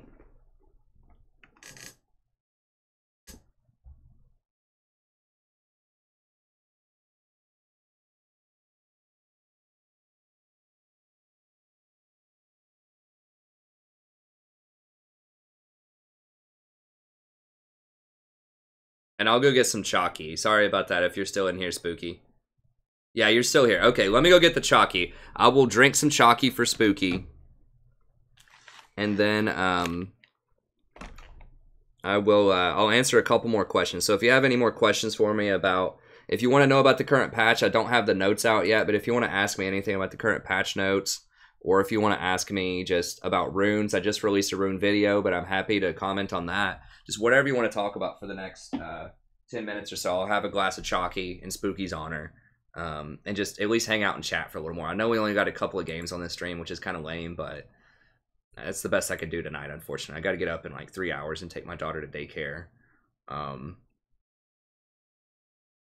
So at least they were pretty good games, I feel. Okay, the first one kind of sucked. Everyone's just crying. But the second one with Rakan was pretty good.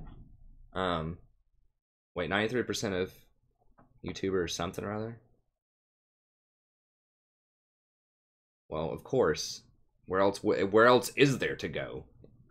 Encyclopedia Britannica? Come on. Anyways, let me go get some chalky. Ask me some questions if you want. You can sit here and look at Sadie.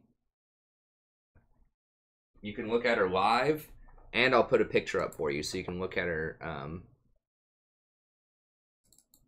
pictures. Now you can just look at her everywhere.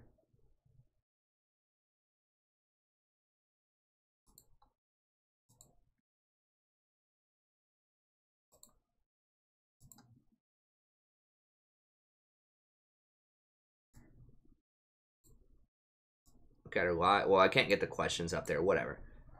Just look at a picture of the cat, and I'll be back in a second. All right, Sadie? There we go. All right, Sadie? She's going to want me to give her some food and water, but she's going to have to wait till the stream's over. Is that right? Yeah, she's a patient cat, aren't you? She's patient. Okay, so ask me some questions. I'll be back in a second. Let me grab some chalky.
Okay, we're back.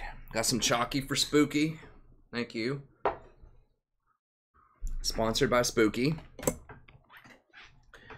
Okay, let's see what y'all wanted to talk about here.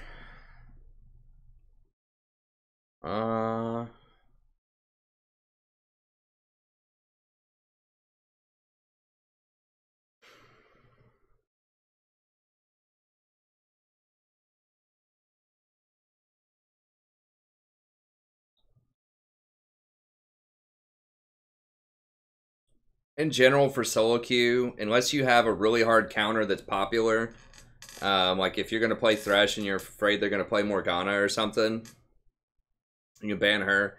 But in general, I would just pick like universally, like really snowball-y champions that are difficult to deal with that have unique properties. So right now I ban Rammus because he has so many early game ganks, and even in the mid and the late game, he can solo out like pretty fed assassins and AD carries if he gets a hold of them.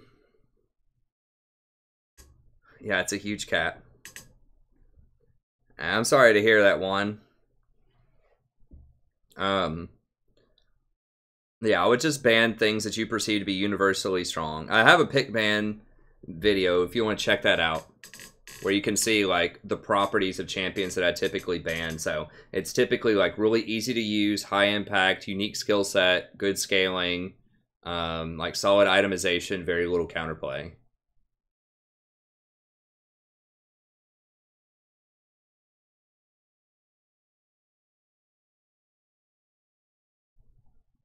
Oh, your cat's also named Sadie.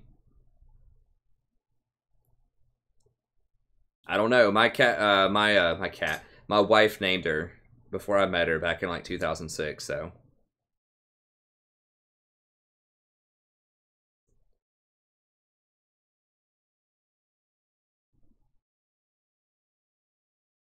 Yeah, I got you covered, Spooky. Got that chalk on lock, of course.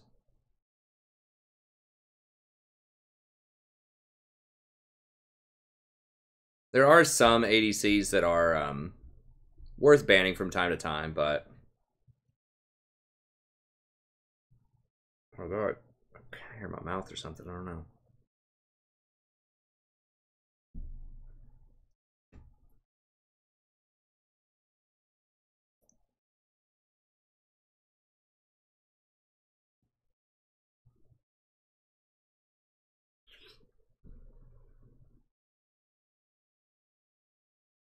Lucian or Jhin?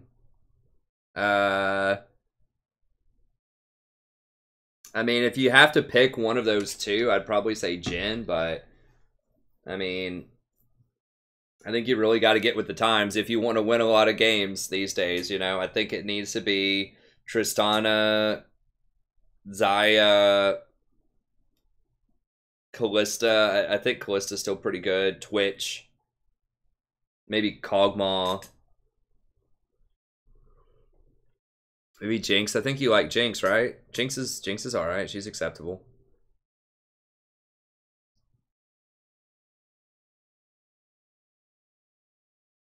Yeah, I'm gonna have a Leona guide coming up soon. I've had a guide in queue for like forever to do that. I'm gonna have to do it this weekend probably. Once I get caught up with everything, I'll try to get that Leona game or guide under control. Hey, what's up, Marsage? Or Massage?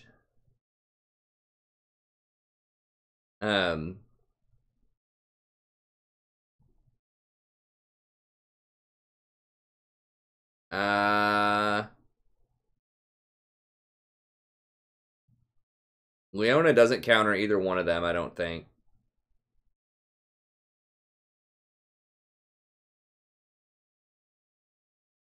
I think that Morg is good against both of them. But I don't think that Leona counters either one of them. I mean, I don't know who wins between Leona and Blitz. It just depends on the players. Oh no, Spooky. It just keeps loading. I don't know what's up with that. Is it messed up? It looks like it's like the stream's healthy from my end, so I don't know. No, we did get up to 78, 80. That's more than I thought we were going to get.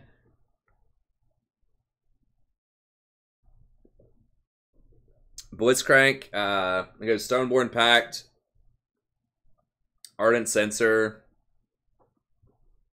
I don't know, a forward item. I mean, you probably go, you know, Mobility Boots, Eye of the Equinox, Ardent Sensor. The game's probably over by then. I mean, if you're going like really late game, I mean, like just team fight stuff, just Redemption Locket. What do I think about Evelyn? I haven't studied enough, honestly. I think that just got released in the last like couple of days, and I haven't had enough time to watch the footage. It looks cool. I mean, I watched like maybe a few minutes of Red Mercy's PBE.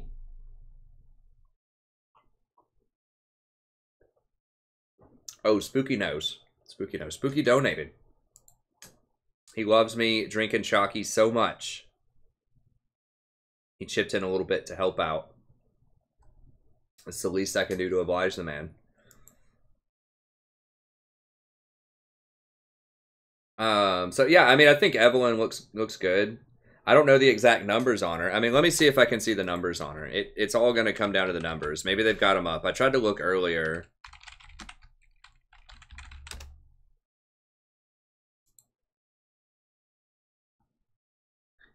I don't know if they have it yet. Like, sometimes they'll put up the numbers for the PBE. Yeah, here we go. Okay, let me look at it. I haven't looked at our actual numbers yet, so we can do this. I'll do it live for you real quickly and just see what I think. Okay, so bigger health, lower growth, regen, whatever. That's quite a bit of increase in attack damage early on. It's a lot. That's like 7. More armor, that's good. Less armor growth. Higher movement. Or no, movement reduced. Okay, so lower, like, better survivability early, and the 8 extra, or 7 extra attack damage is a pretty big deal. Okay, let's see. It's for jungle, at least. That'll help her last hit if you want to play her in lane. Red Mercy was trying to play her mid lane. I'm not sure about that. I think she's still going to primarily be a jungler, but let's see. Okay, so if she's out of combat for 4 seconds, she gains Demon Shade. While below 250, below this amount of health, plus 250% AP. Okay, that's interesting. So if you have like 100 AP, it's when you're below 850 health, basically.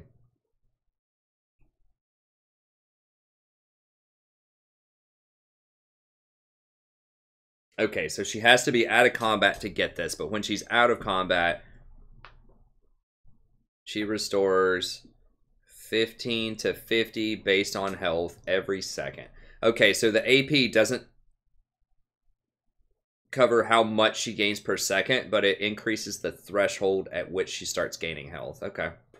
From 6 on, she gains Camouflage. Okay. So Camouflage, remember, can be spotted by pink wards.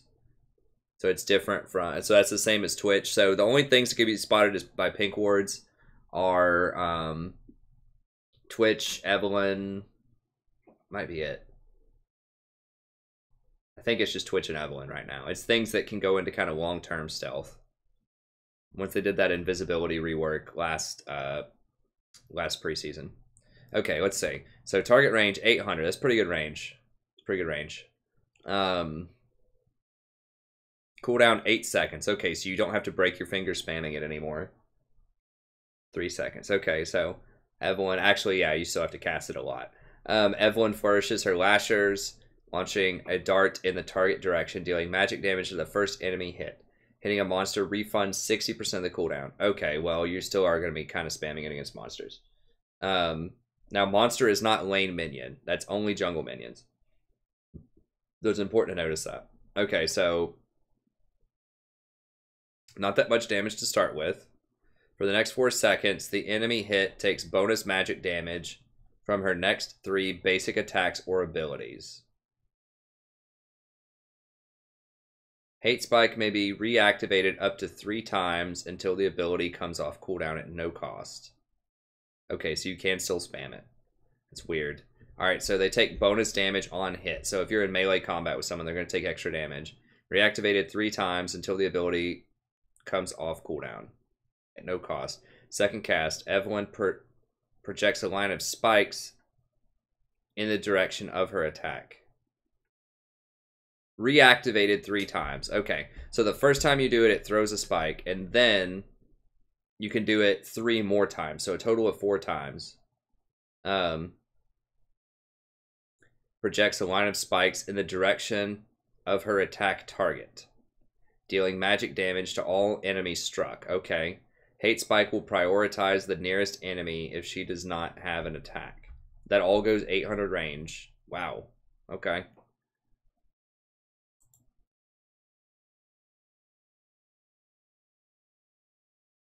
Wait. Okay, 3 times. Okay, for the 135 dart damage.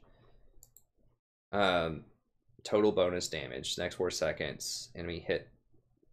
Next 4 seconds, the enemy hit takes bonus magic damage from her next 3 basic attacks or abilities. Okay, so that also includes not just her basic attacks, but also her future hate spikes. So if you hit them, so basically you hit them with the first hate spike, that's 45.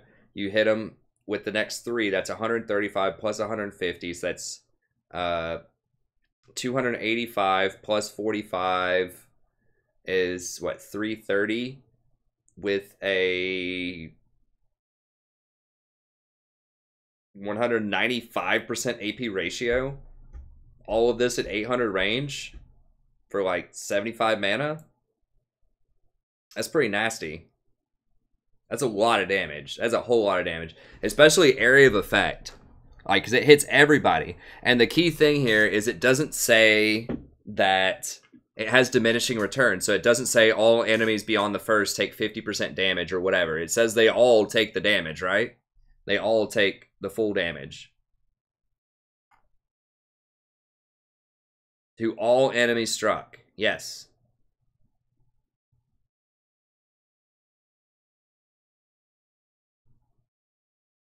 Okay, so she has to hit them with the first one, and then it basically homes in for the next 3 hits. So I mean, it's going to be really hard for them to dodge that, because it goes just straight up in their direction, unless they dodge that initial spike. So if you get hit with one of these, you're going to be, like, almost one-shotted as soon as she gets an item. That seems pretty OP. I'd be very surprised if that comes out with these numbers, because that's a lot. That's a lot. That would make her even really good in lane, potentially.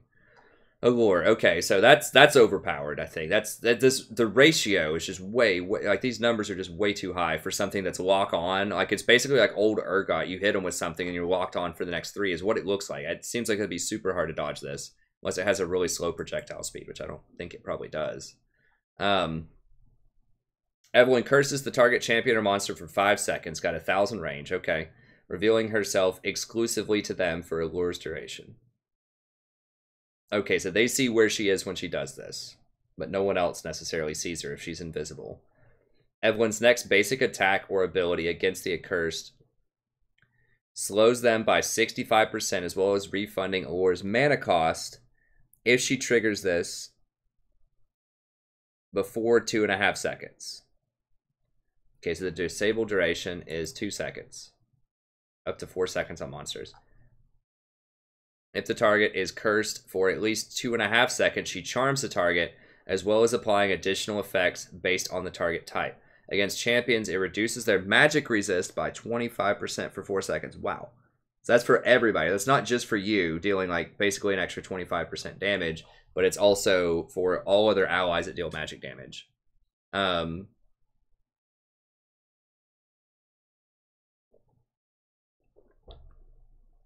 Okay, they take bonus magic damage and have the charm last a little bit longer.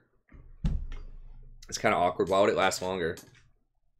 Anyways, whatever. So yeah, it's pretty good. 2.5. Wait, how long does it?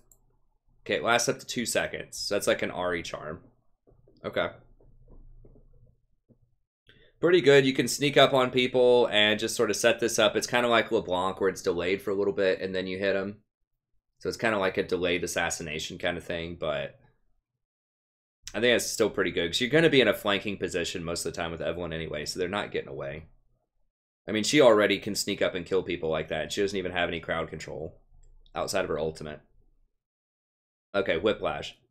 Evelyn whips the target with her lashers, dealing magic damage, applying on-hit effects, and gaining bonus movement speed for 2 seconds. 30% bonus movement speed for 2 seconds. Wow, that's pretty fast. 6%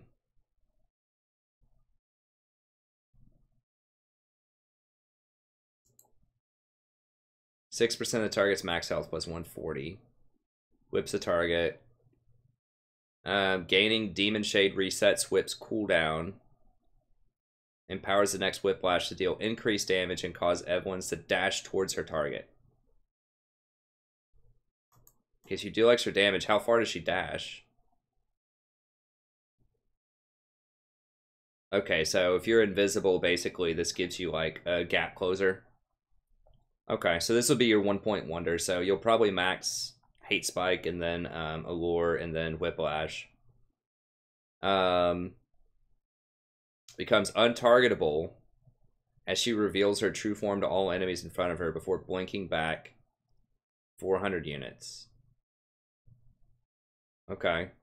So it's only 450 range at 180 last caress, 180 degrees.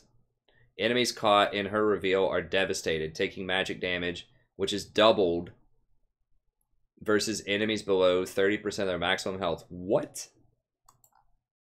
800 base damage with 150% AP ratio? What? On a point click? What? Dude, that's gonna absolutely just shatter people.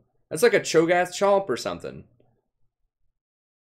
And it blinks her backwards 400 units. So basically it dodges skill shots. It dodges anything that tries to target her. And she gets away. So, you know, she can dodge stuff with it. And it just, like, blows people out of the water. I mean, 400 damage with a 0.75 is pretty respectable considering the rest of her kit. Considering that her Q does whatever that number was. Like, you know, 330 with a 195 ratio on it. Yeah, this is pretty gross. I think she's really, really strong.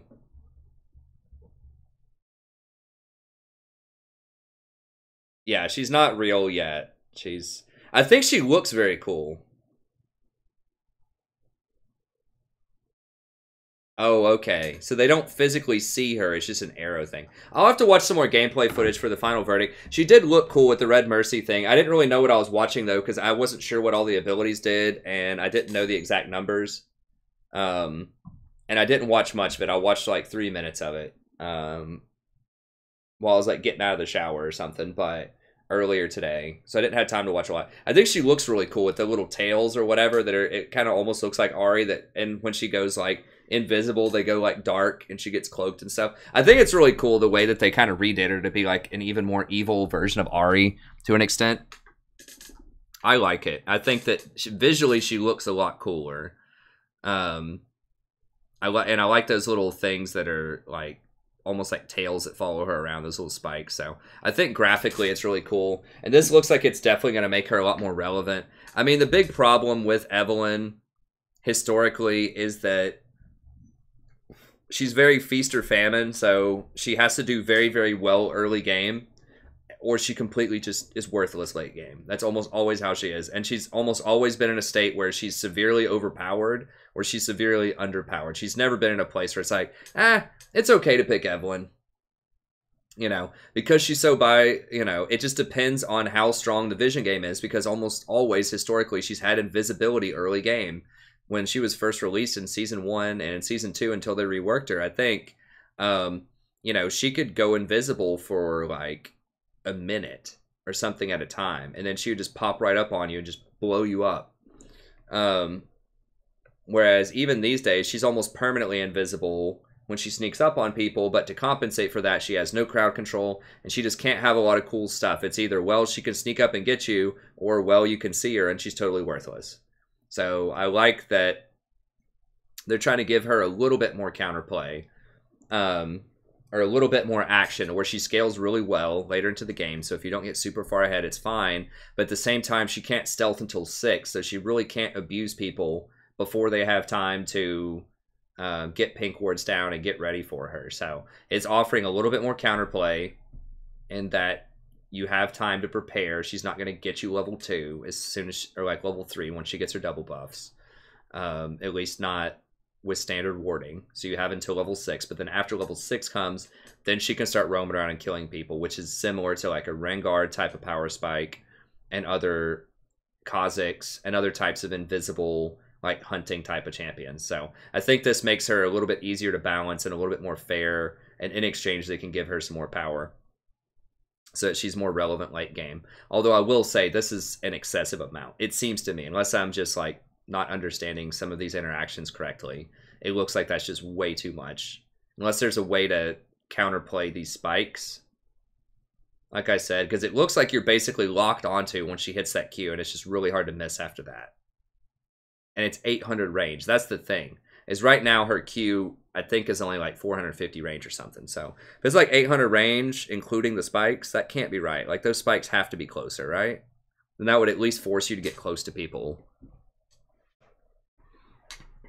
But if she can just like peg you from 800 away and just stay 800 and keep spiking you, and just like with these numbers, she would just like shatter an entire team. Just imagine a team fight where she like hits someone on the front line and then just like throws this at like 800 through everybody, because I believe it keeps going. Even if someone's right in your face 150 and you throw this, then I think it goes through them based on how it sounds for the entire like 800 range.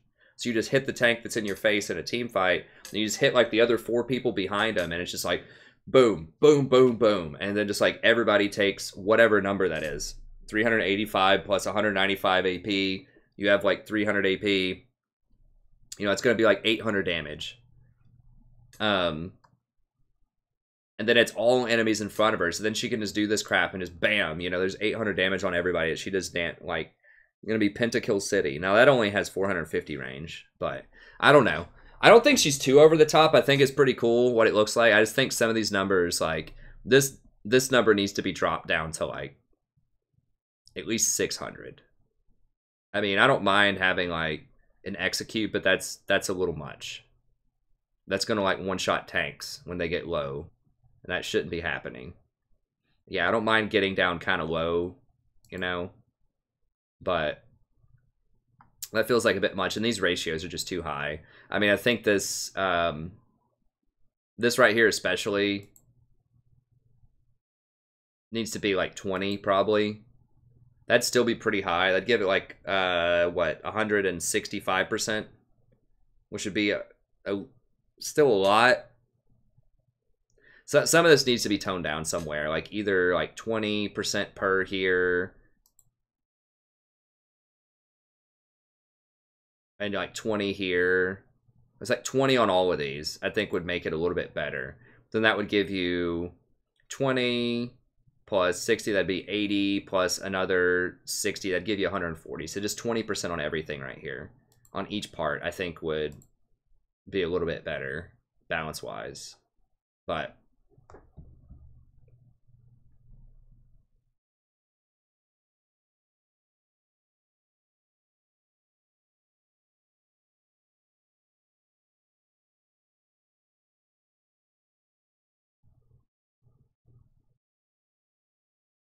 yeah, I think it was Red Mercy was playing her mid. Yeah, I mean, the numbers just look too big. I think the concept is cool, but I think that she's a bit too much. And that's how they usually put it. They overdo it on the PBE, and then they dial it back in. I mean, a lot of times I can even predict how they will dial it back in. I mean, with that new rune or whatever, the attack speed rune, you know, it used to be like 70%, like just flat 70% after you attacked for 1.5 seconds. You got 70% for 10 seconds. And I think I said on the rune thing, they're going to nerf this. They're probably going to make it somewhere between like 30 to 90%. And it's going to be based on level, and they're going to bring it down to like 6 seconds. I think I almost literally said that, and that's almost exactly what they've done with that rune. I mean, I just want to see how close I actually was to it. I don't remember exactly what I said. But I thought it was pretty funny that it was like almost literally what I was saying was what they should do with it and how they should nerf it. And that's like actually what they did. Like they watched my video or something, which obviously I don't think they did. I'm not a big enough channel for that. But to draw like Riot's attention. But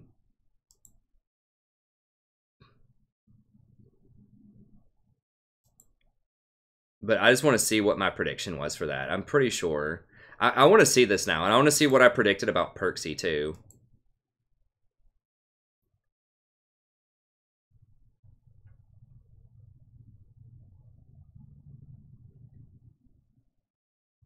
Okay. So it was 60% attack speed at no internal CD. And I said this absolutely will get nerfed. If not, the ADC is going to be really strong. And then I said that it should go from 30% to 60%, and they had it at a flat 60% overall.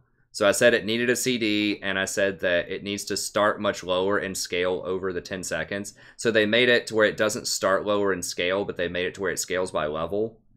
Hello, buddy. Welcome on the strike. And yeah, where was that original video that I had it on here? The one that I just released, the new one. Yeah, here we go. Well, I can just look. I don't even have to look at my video. I can just look at the thing. I'm pretty sure. I think that's pretty much what they did with it now. So it was 60% flat, and I think it is that scaling now. Dang it, not that. Come on. Give me the... Hello, buddy. Welcome back. Today we're going to be looking at the new runes. Wait, what? On the PBE for League of Legends. I don't even know why that's talking. Anyways, whatever. So, okay, I was pretty right about that one. I think, why can't it show me...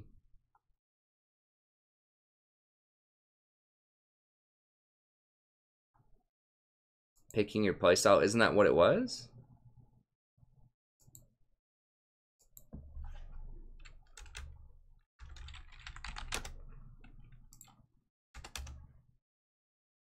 I thought that's what they just did this. I don't remember where the page is for that. But anyways, okay, so I called that one. It was something like, it's basically what this is. It's like 30 to 60. It might be like, I don't remember, 30 to 70 or 80 or something like that, but they nerfed it down. What did Perksy used to be?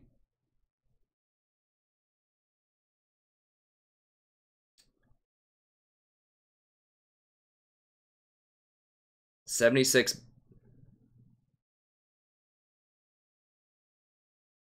base shield, 40 plus 4 per level. Something like that. They nerfed that back a little bit too. Anyways, whatever. I don't even remember how I got into that.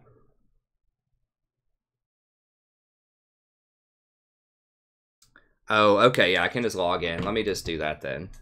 If people want to see like what the actual runes are, I could log in and see how they've changed it.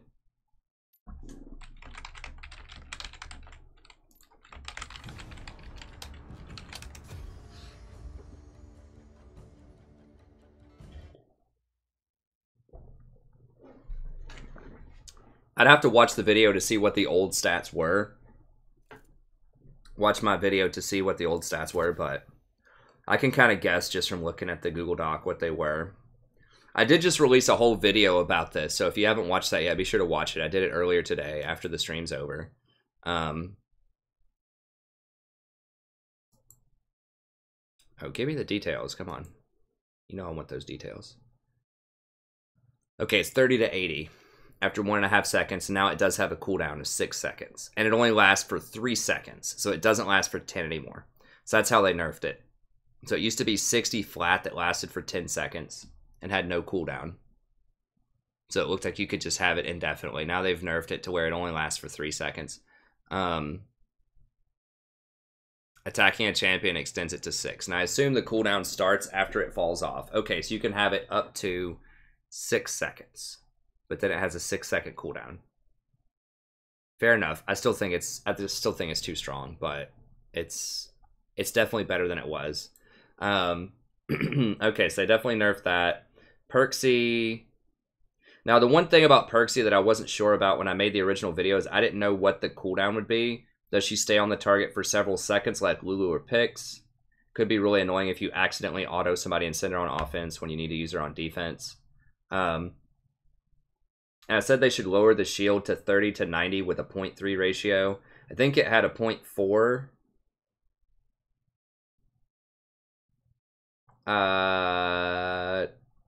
No, it had 76 on average. Base shield. With a 0.3. So let's see. I think they may have actually buffed Perksy, which... Or they call her Airy now. The pet. Okay, so it's 40 to 100. Okay, so that means its base shield. It's based on levels. So that means its base shield is like 70 now. So what did I say? So it used to be 84, so they did nerf it. It used to be 76 on average. Okay. I said they should nerf it to something lower. Should be 30 to 90. So I was predicting that it should be 60 base shield, and they made it... Did they make it 60 or was it 70?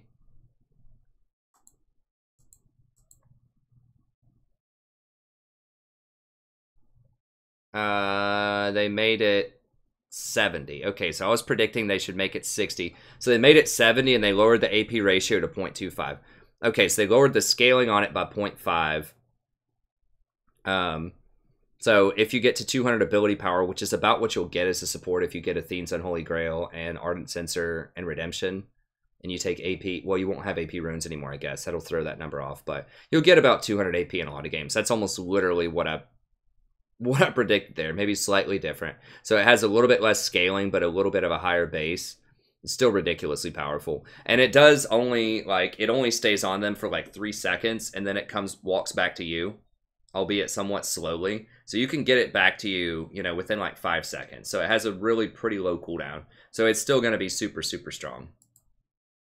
So yeah, so they nerfed her very similar to how I said they should nerf her. They just nerfed her base a little bit more, or they nerfed her scaling a little bit more. They kept her base a little bit higher, but it was an overall nerf from where it was. So that was correct.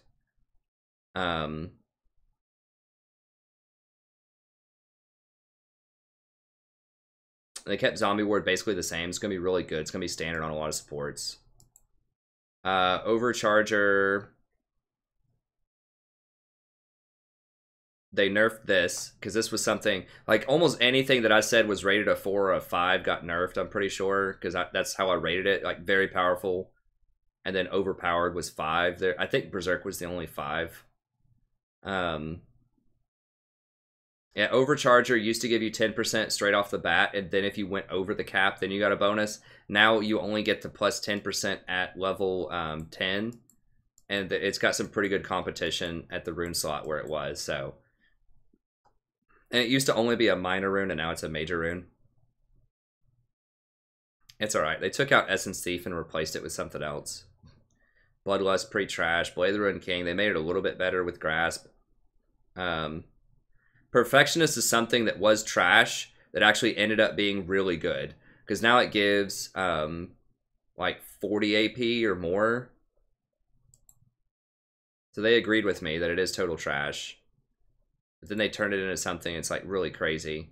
Absolute Focus. Yeah, you get up to 40 ability power while above 70 health. So it's not just 20 ability power, it's 40.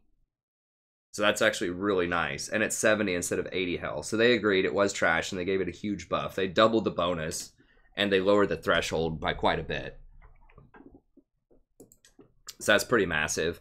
Magical Footwear. They had it classified as a keystone, I think. And that was why I gave it such a low rating. It sucked. But it's actually pretty decent now that it's just a normal rune. So it's much weaker than Perksy, because they had it classed as a keystone for some reason. But yeah, it's actually pretty good. You get free boots at level 10, and then you get like a free speed, and it reduces your cost on the boots now. I think it's under Inspiration. Yeah, here we go. So that's actually pretty decent. It's basically a 350 gold value with an extra 10 10 movement speed. Not sure exactly how much that's worth, but it's pretty decent. What else was I? Channel Blink, I still don't think is that great. It's okay in some circumstances. You'll probably end up getting it more likely than not because there just aren't other good things in this slot. They call it Hextech Flash Traption now because I think the biscuit delivery is probably bad unless there's something I'm not seeing there. And this is perfect timing. It's going to be good for some champions, but not for others. So you'll probably end up getting this more than I thought you might just because there aren't other good options. Yeah, Storm Wards and Spellsling are okay. I don't think you'll see a ton of those. Those are right. The Blood Moon one's still really good for junglers. Watchful Poro is just even worse than I thought. I thought it was a 2. Now it's just a 1. It's complete garbage. They also nerfed this into the ground. It's only half an AP for a ward, so that's total trash now too. There's no way you'll get that. Meteor's okay. Summoner Specialist is pretty garbage. I don't think you'll see that a lot. You can only change out one summoner now instead of both early on. So you can't go like, you know, Ignite, Exhaust, and Cheese like level 2 and then switch both of them out. And this one's the one that actually changed a lot. I had this Hextech Freeze Wave was going to be absolute trash at 1. And unless I just misread it earlier or just wasn't thinking outside the box enough, or they changed it around, it looked like you had to use an item to get the slow. And now they have a built-in slow on your auto attack. That's actually going to be very, very strong, I think, bot lane for AP. So someone like Brand, where you just walk up, auto attack them, apply this like 25 to 40% slow for 2 seconds on somebody that's only on a 6-second cooldown early game. It makes it really hard to dodge your W, or to dodge your E plus Q stun combo, or to dodge like Zyra plants, or to dodge a Nami bubble, or just whatever. Like, this is going to be so easy to set up skill shots with this that I think overpowered is a strong word because there are a lot of other good options, but it's going to be a strong option on skill shot centric supports that can supremely punish people by getting hit by skill shots that have a ranged attack. So even like Thresh, if you just walk up, auto attack somebody with Thresh, slow them for 2 seconds, that makes it almost impossible to miss your flay, and then that's going to make it almost impossible to miss your hook. So chaining those together will be really, really powerful. So who cares about the slowing items? That doesn't matter. It's the slow on your auto that's big time. So I think that could be very, very good for AP supports bottom and for Thresh. Now it's not going to matter for Blitz because he's not going to get close enough to auto him most of the time. And if you do, you just knock him up and then hook him. But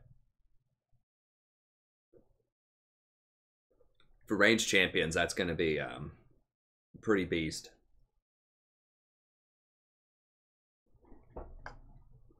All right, let me see if there's any other questions here. What rune build would I recommend for Brand? Let's see. I think I'd have to go probably Glacial Augment, Flash Traption. This is actually not bad on Brand. When your flash is down, you could all of a sudden just like pop out of a bush near somebody and then just like EQ them, stun them. So this Hextech Flash Traption is actually pretty good on Brand. Probably Magical Footwear, so you don't have to buy boots. And then probably just this. This isn't great, but you just got to get it. And then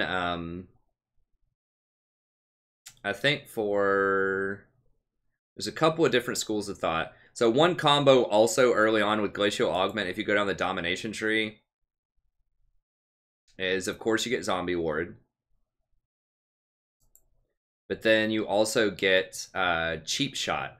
Damage impaired champions are dealt an extra 12 to 30 bonus true damage on attack. So this is going to give your attacks in the early game with Glacial Augment. This is only on a 4-second cooldown too.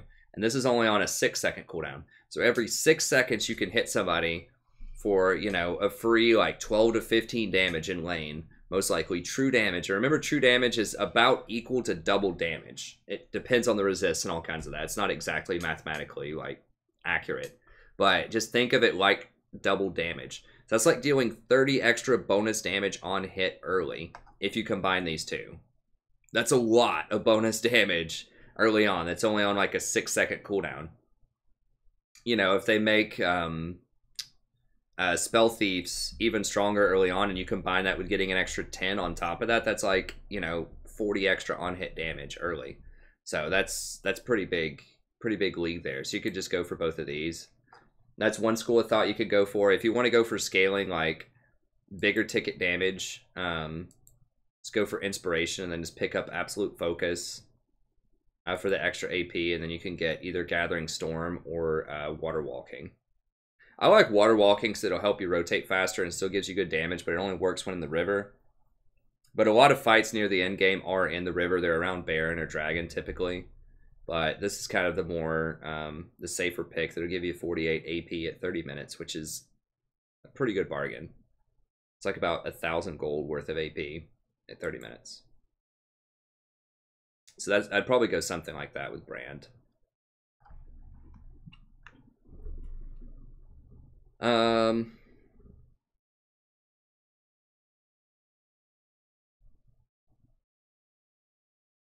Oh, a Sona tree? Sure, Mike. Let's see. So, Sona. Let's see. Probably roll with Sorcery.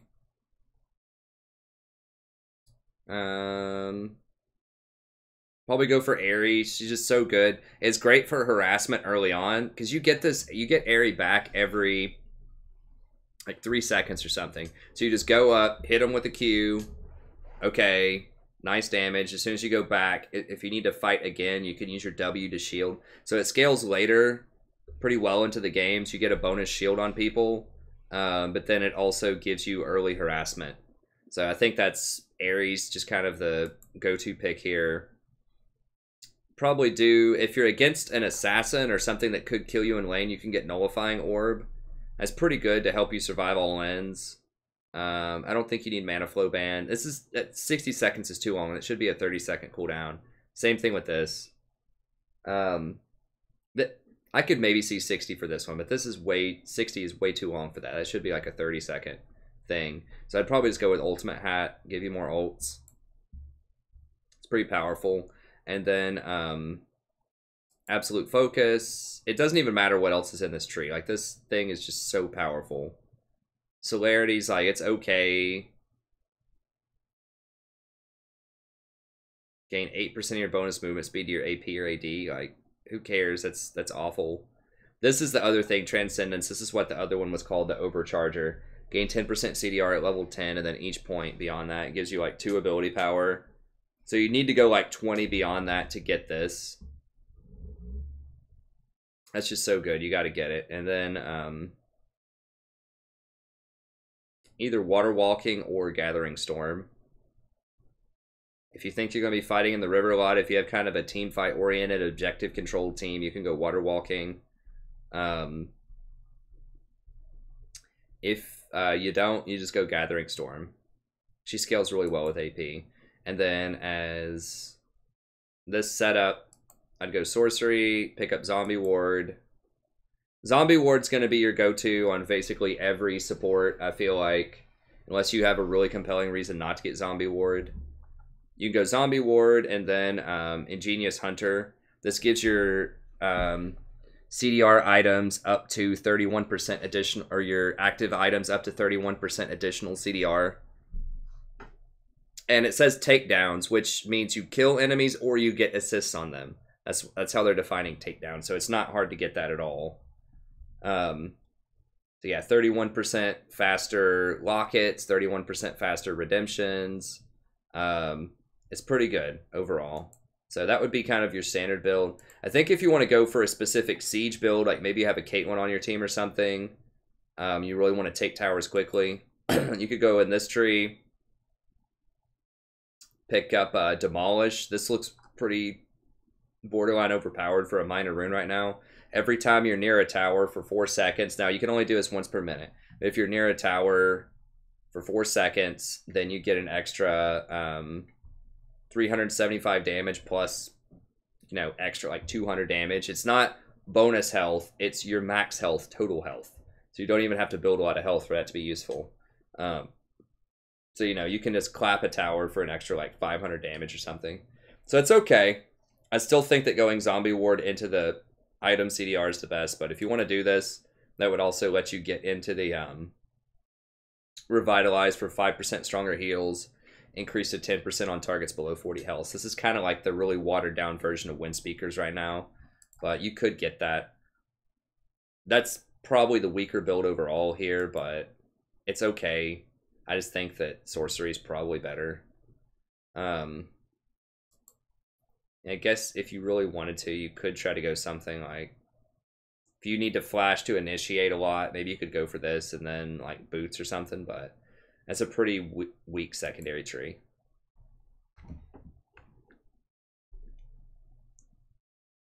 Yeah, probably Rennie. Yeah, because there's a lot of good AP stuff in Sorcery right now.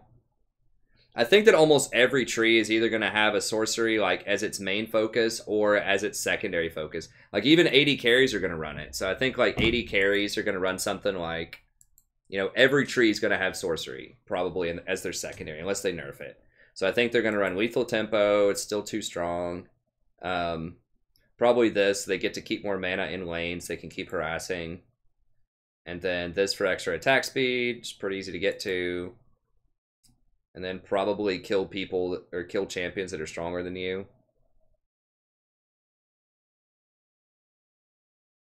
Either that or execute people depending on what you want, but probably kill tanks. And you'll probably just go Sorcery and pick up Absolute Focus and Gathering Storm. Because this gives you AD, so at 30 minutes you get an extra 36 AD, which is like 1,000 extra gold worth of stats. And then Absolute Focus gives you 28 AD. So, you know, at around 30, you're going to get an extra BF sword and a half or something on the house with these two minor runes.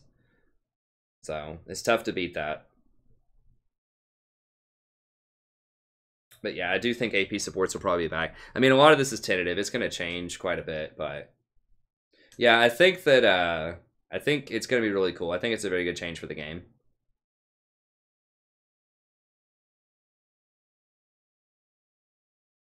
I started really late. I shouldn't be up this late, Alex, but... Oh, I see what you're saying. Okay, I think I got all this.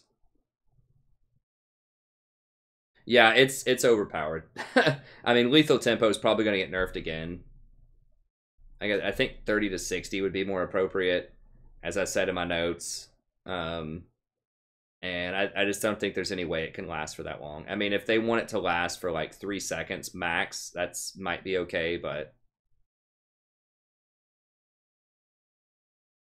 No, it's not. You got to remember, you're losing like a lot of power from the runes. Like the runes give a lot of hidden power. I don't think people are saying, oh my god, everything's going to be overpowered. No, it's not. You're losing a lot of stuff. Like you're losing all the flat AD, you're losing the armor, you're losing the health, you're losing a lot of stuff.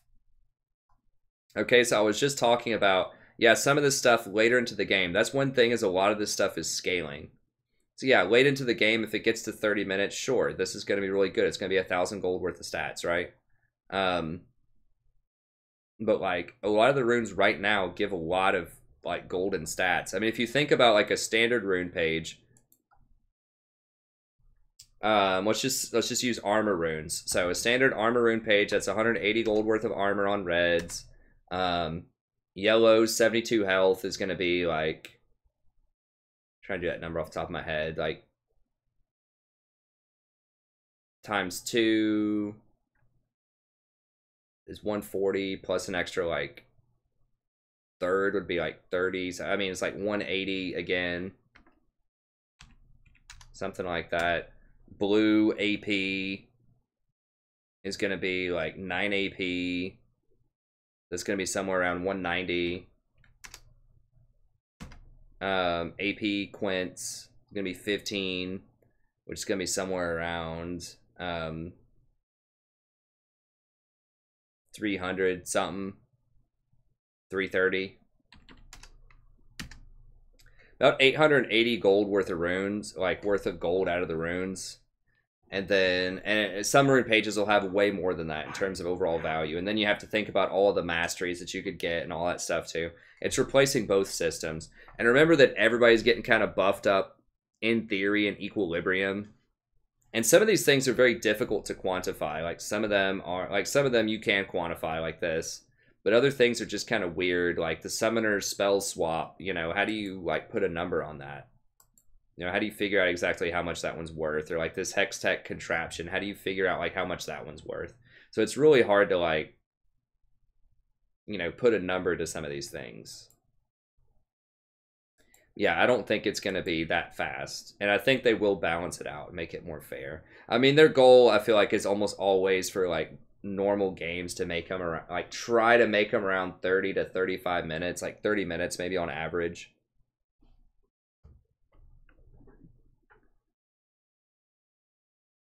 Yeah, a lot of the runes don't give a lot of early game stats, so there are some I think that would, like, what would be the best like early game just beast on people like rune page?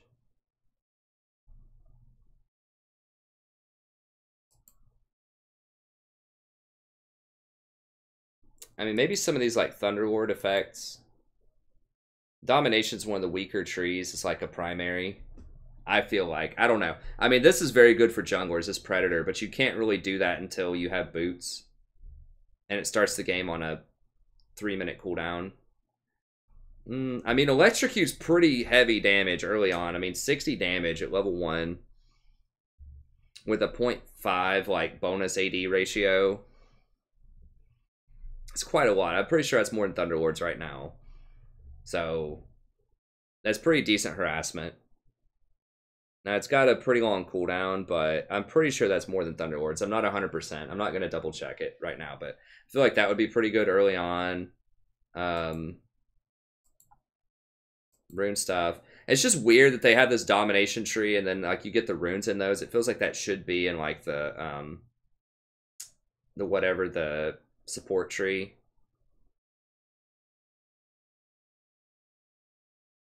Yeah, being able to dash forward and deal 5% extra damage is quite a lot early on. You're like a Talon or a Zed or something. That's kind of like hunt people down. I guess that tree like has some okay stuff in it. Resolve tree is not going to have anything aggressive in it early. I mean, the sorcery tree. I mean, this freeze ray thing that I'm talking about, that's pretty, I mean, that's pretty serious business. The combo that I talked about with Brand early, that's going to give you a lot of punch if you go to the Glacial Augment. That footwear, this thing, and then you go over into domination and you just pick up this thing, cheap shot plus glacial augment plus something like a spell thieves is gonna be a lot of early game harassment that you can throw down, and it's gonna let you just really like slam people with Brand or Zyra or something like that early on. So I'm sure there will be combinations that, you know, you can just spank people with early on. But yeah, a lot of it is tended, you know, it's more towards the scaling side.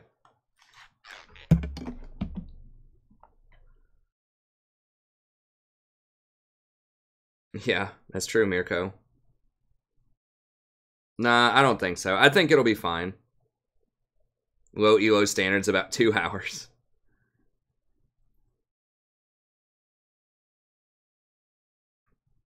I think it'll be balanced. I mean, I think there will be some early game runes, just like there are now.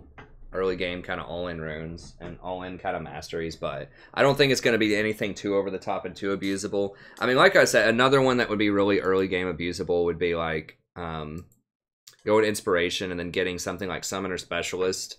So you can change out your summoners, and that would allow you to go something like really ridiculous, like, I don't know, Ignite Exhaust, and then go all in level 2 top lane with your Pantheon, like while your Lee Sin's coming in for a level 2 gank. You duo with a Lee Sin, and then he comes in and he like runs the Thunderlord rune or something, and then you run this Summoner Specialist rune, and you know, you run Ignite plus Exhaust. And then you just like jump on him and just all in him and just blow him up with all your summoners early on, and then you're like, well, that's it, and then you just go back and trade out your exhaust for, you know, a teleport or a flash or something and go back to lane. You can trade it out for teleport and just teleport back to lane. Well, I guess they'd both be on cooldown. Trade it out for flash and just have a more traditional exhaust or ignite flash lane. And then after you use your ignite again, you could trade it in for teleport if you want to later. So I think this, if there's going to be like an early game sleaze and cheese strategy, is probably going to involve either Summoner Specialist and Glacial Augment for supports and Summoner Specialist for top laners. I think it's like the biggest sort of cheese them and sleaze them early kind of strategy that I've seen so far. The worst tree by far, I feel, is the Resolve tree. It's just absolute trash, which a lot of people aren't going to like if they're tanks. I mean, Aftershock's okay, I guess. This is, I mean, tanks are top lane are still going to get Grasp of the Undying. It's still going to be good. I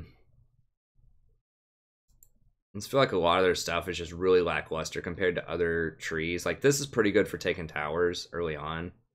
Font of Life is basically Bond of Stone, just a worse version of it, I feel like. That's just utter trash. This is just absolutely, like, awful, I feel like.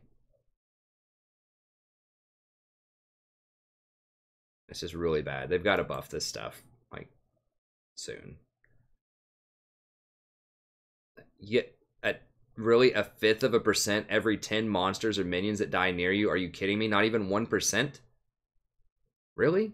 A 1/5% every 10? I mean, most people CS, like in bronze or silver, they might CS like 200 minions in a game. So they're going to get like, what, 2% extra health? What? Now, yes, you don't have to be the one that kills it, but still, like a much weaker version of, damn, it's getting so late, I'm like blanking out. Wind Speakers, which isn't even appropriate for tanks most of the time, and then Second Wind. I mean, that's pretty decent for top lane. Like, if you get this plus Grasp of the Undying, you know, it's okay for top laners. So top laners will get some of this stuff. Like, that's all right for top laners, actually. But, you know, it's just tank supports are still going to be kind of spanked. I mean, they're going to probably have to run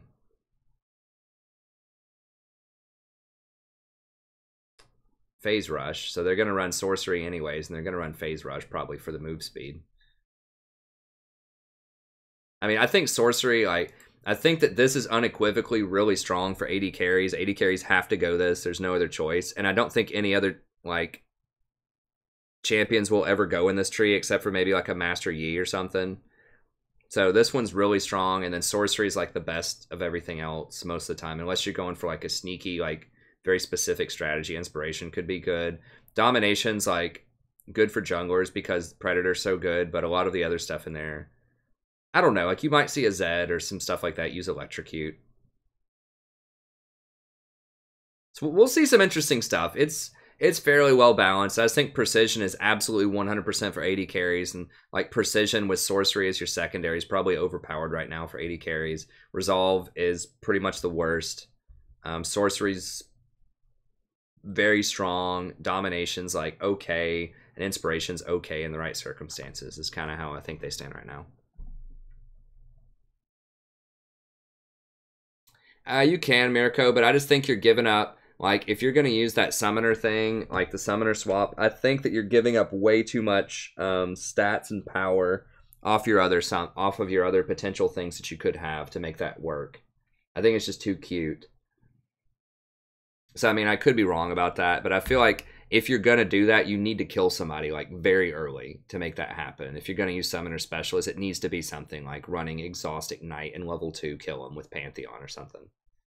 Otherwise, you're just falling behind other people who are taking, like, Electrocute or Lethal Tempo or, you know, whatever else. Glacial Augment, Perksy. I liked Perksy so much more than Airy, but that reminds me of my grandma. My grandma's name is Airy. Spelled in a different way, but which my grandma's awesome. I mean, I love my grandma. I just don't want to think of like my grandma when I'm thinking of like this weird little ethereal like pet.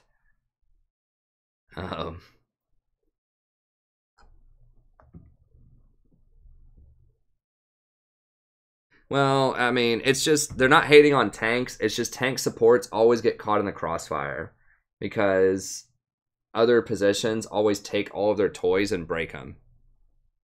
So they just can't have nice things. It's just too hard to balance around tanks. Like, that's the core issue. If they ever get a cool item, it just gets abused in other lanes. Like, now all the AD carries, a lot of people are starting to run Relic Shield now because a lot of top-end ADCs are running it, so they're probably going to nerf Relic Shield soon. And then they just nerfed Knight's Vow because of, like, junglers and top laners, and they're probably going to nerf Relic Shield because of AD carries. Everyone just takes tank support stuff, and just... it's just really hard to balance tanks.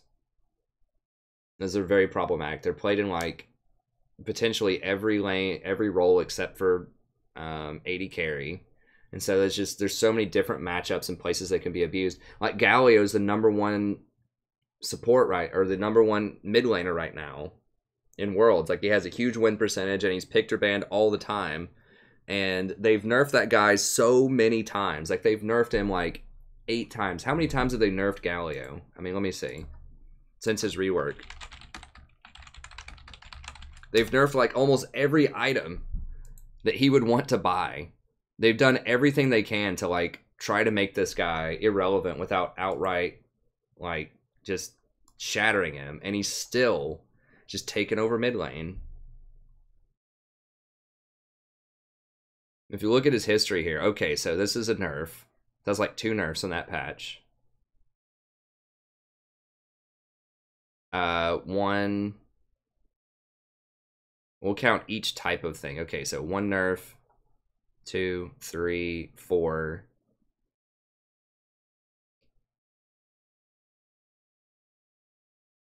5, 6.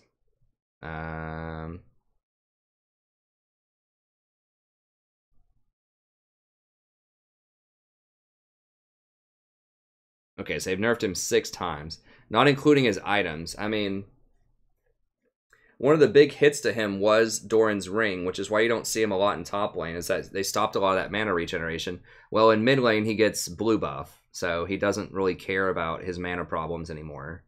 And they just keep nerfing all the tank items. Like, they've nerfed Thorn Mail, they've nerfed Knight's Vow. They've just nerfed all of these items, and it just doesn't matter. He's still that good. So that's the problem. It's just hard to get rid of tanks.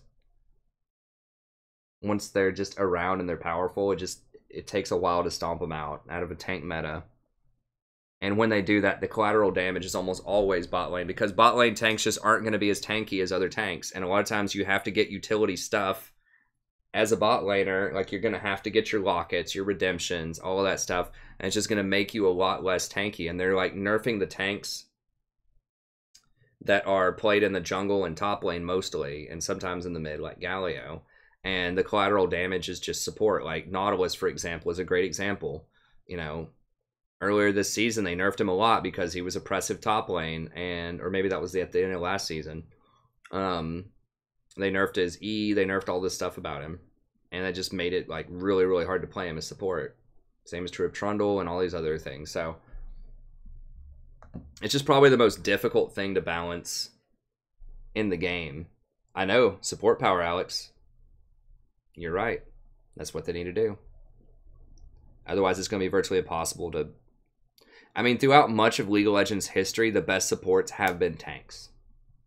If you think about it. Like, who are, you know, the best tank, like the best supports of all time? I mean, we've got Thresh, at least in professional play that I'm thinking of. Thresh, Alistar. It's usually things that just start fights.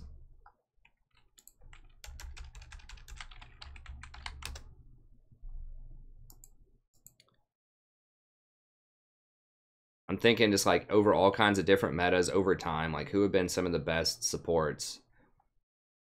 Alistar, Thresh, Braum, for as long as he's been around. He's been pretty relevant in a lot of metas. Janna surprisingly hasn't been in pro meta that much. Like maybe season 1 and season 2 she was. Same thing with Sona. You don't see them a lot. Leona's never really been that big in the pro scene. Thresh is obviously the most popular sport of all time. Lulu's almost never been a pro support. It's just like this last year she's been played some. Karma's had some time in the sun occasionally, but Morgana's been a rare one.